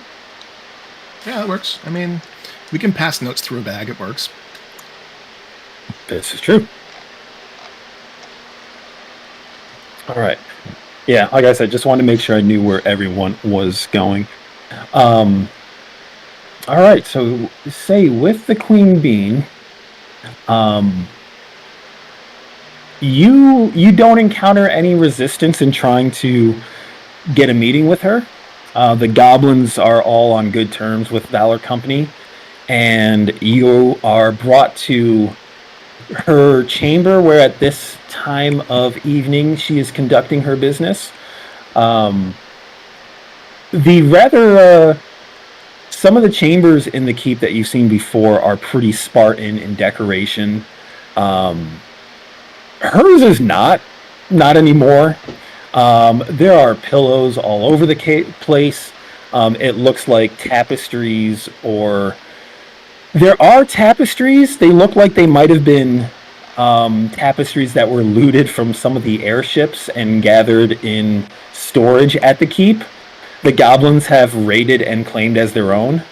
So there's a lot of like different carpets and tapestries that don't all fit together and kind of clash. But the goblins have turned this room into their lair.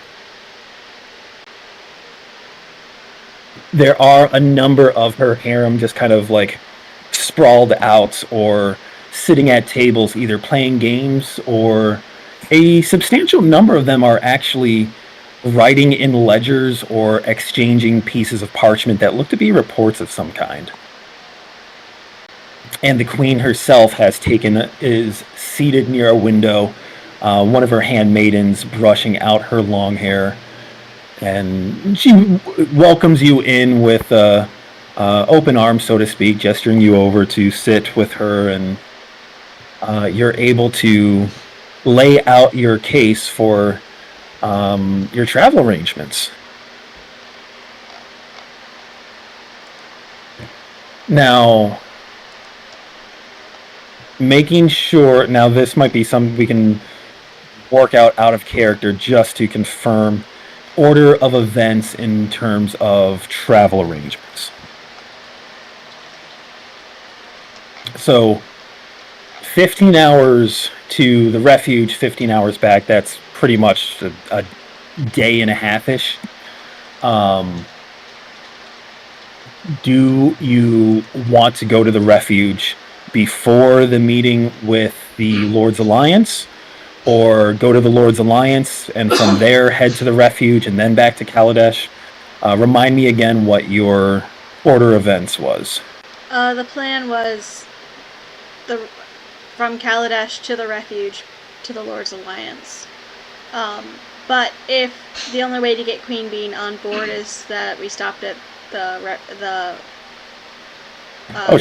she's flexible with whatever travel arrangements you rest on. The only question is the presence of Kane and his party. Oh fuck yes, we're gonna stop at Fort Joy Fort Valor first and drop everyone off. Then we'll go get our friends from the refuge. Okay. He doesn't need to know where that shit is.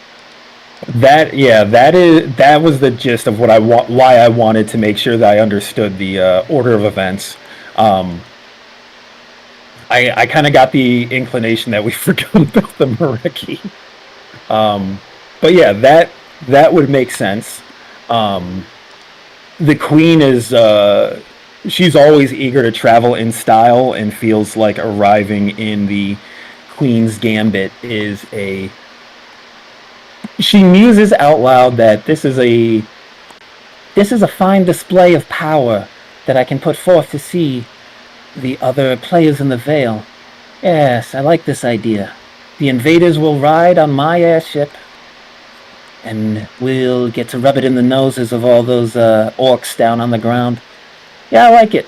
I like it a lot.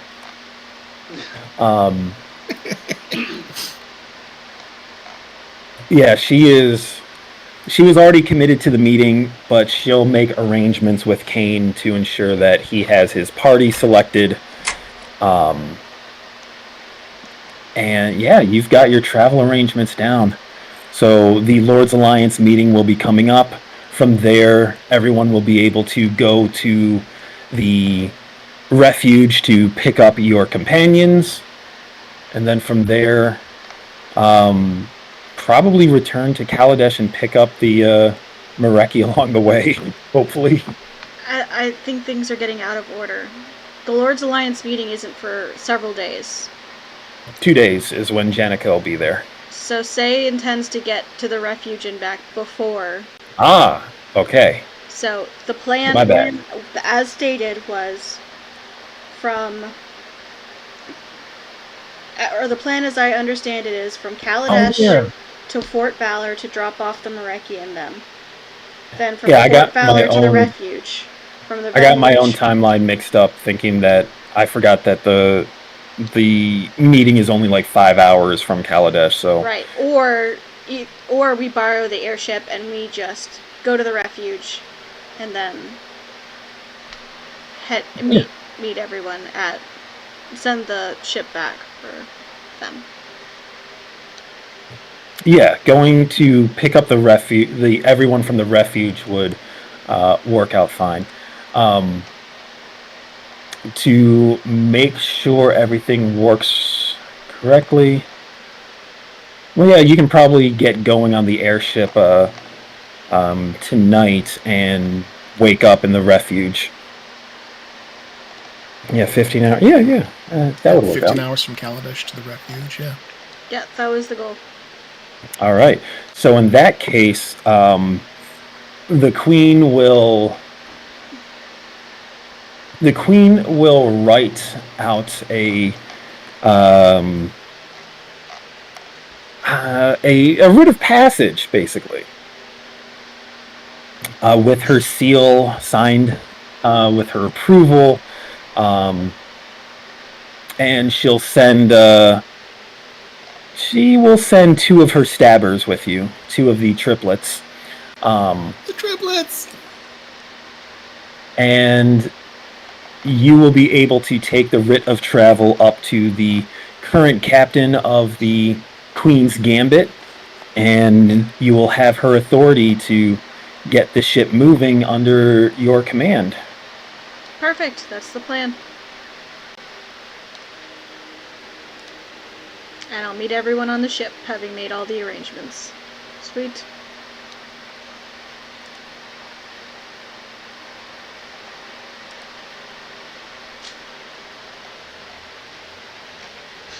All right, and you are able to get access to the Queen's Gambit and meet up as everyone is gathering.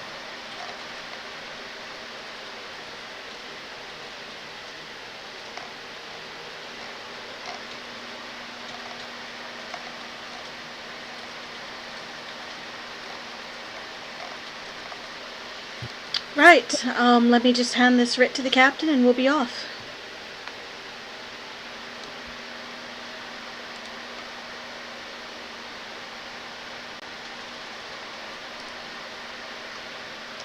Okay, I can't seem to find, where are my notes? I know I wrote the name of the triplets down, and now I can't seem to find them. Sorry, it was more for my own curiosity.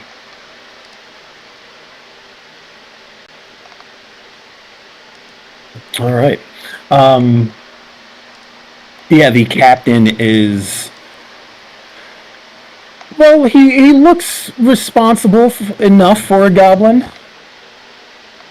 Takes the writ and, upon reading it, treats it like a treasured keepsake, seeing as it is directly addressed to him by the Queen Bean, and immediately starts shouting orders for all the crews to get ready and get into position, so to make ready to set sail by order of the Queen Bean. He's not even sure exactly where you want him to go yet, but he is gung-ho in getting it. Oh boy, I will make sure he has some strong guidance. He is down villainous. not just down bad. Queen Bee has spoken. Don't know what you said, but you've spoken. The Queen has spoken, and thus we jump. Oh, If the queen asked you to jump off a bridge, would you do it? Hell yes. she's really hot.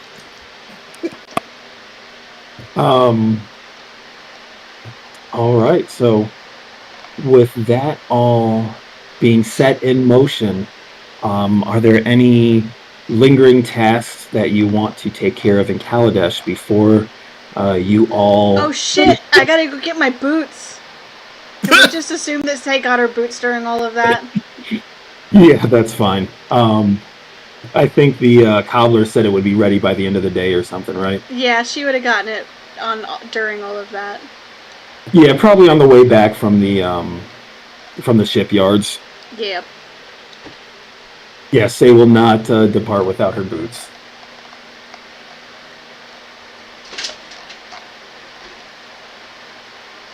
All right, everyone all set for Kaladesh for now? I think so. Yeah.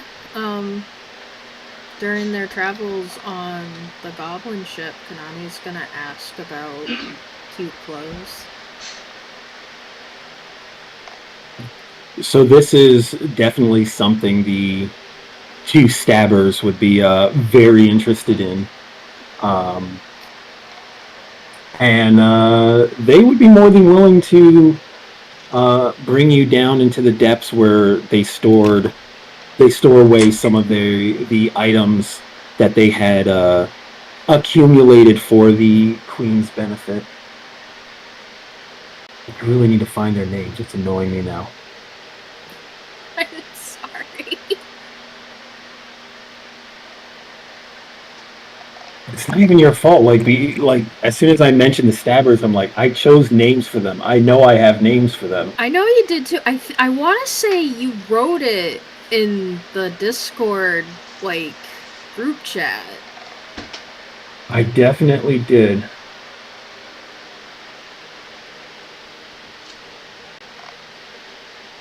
Q, do and move.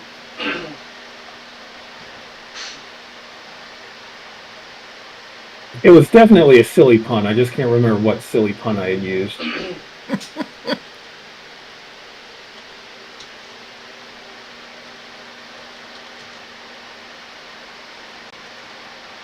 Oh well, I will continue to prowl through my notes to see if I can find it.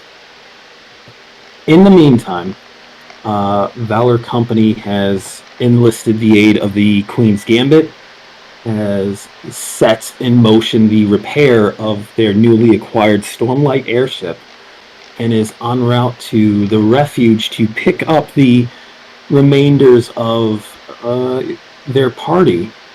And that is where I would like to end it for the night. Oh, okay. Well, them's the bricks. 10:30 is usually my target time.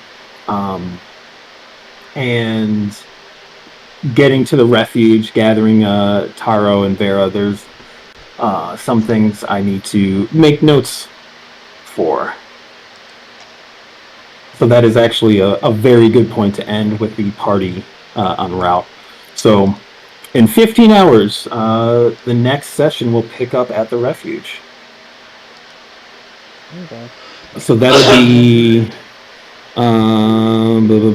probably early afternoon when you get to the refuge. So if anyone wants to get in some playtime on the forums, you do have the morning available to you. All right, that sounds fair. Yeah.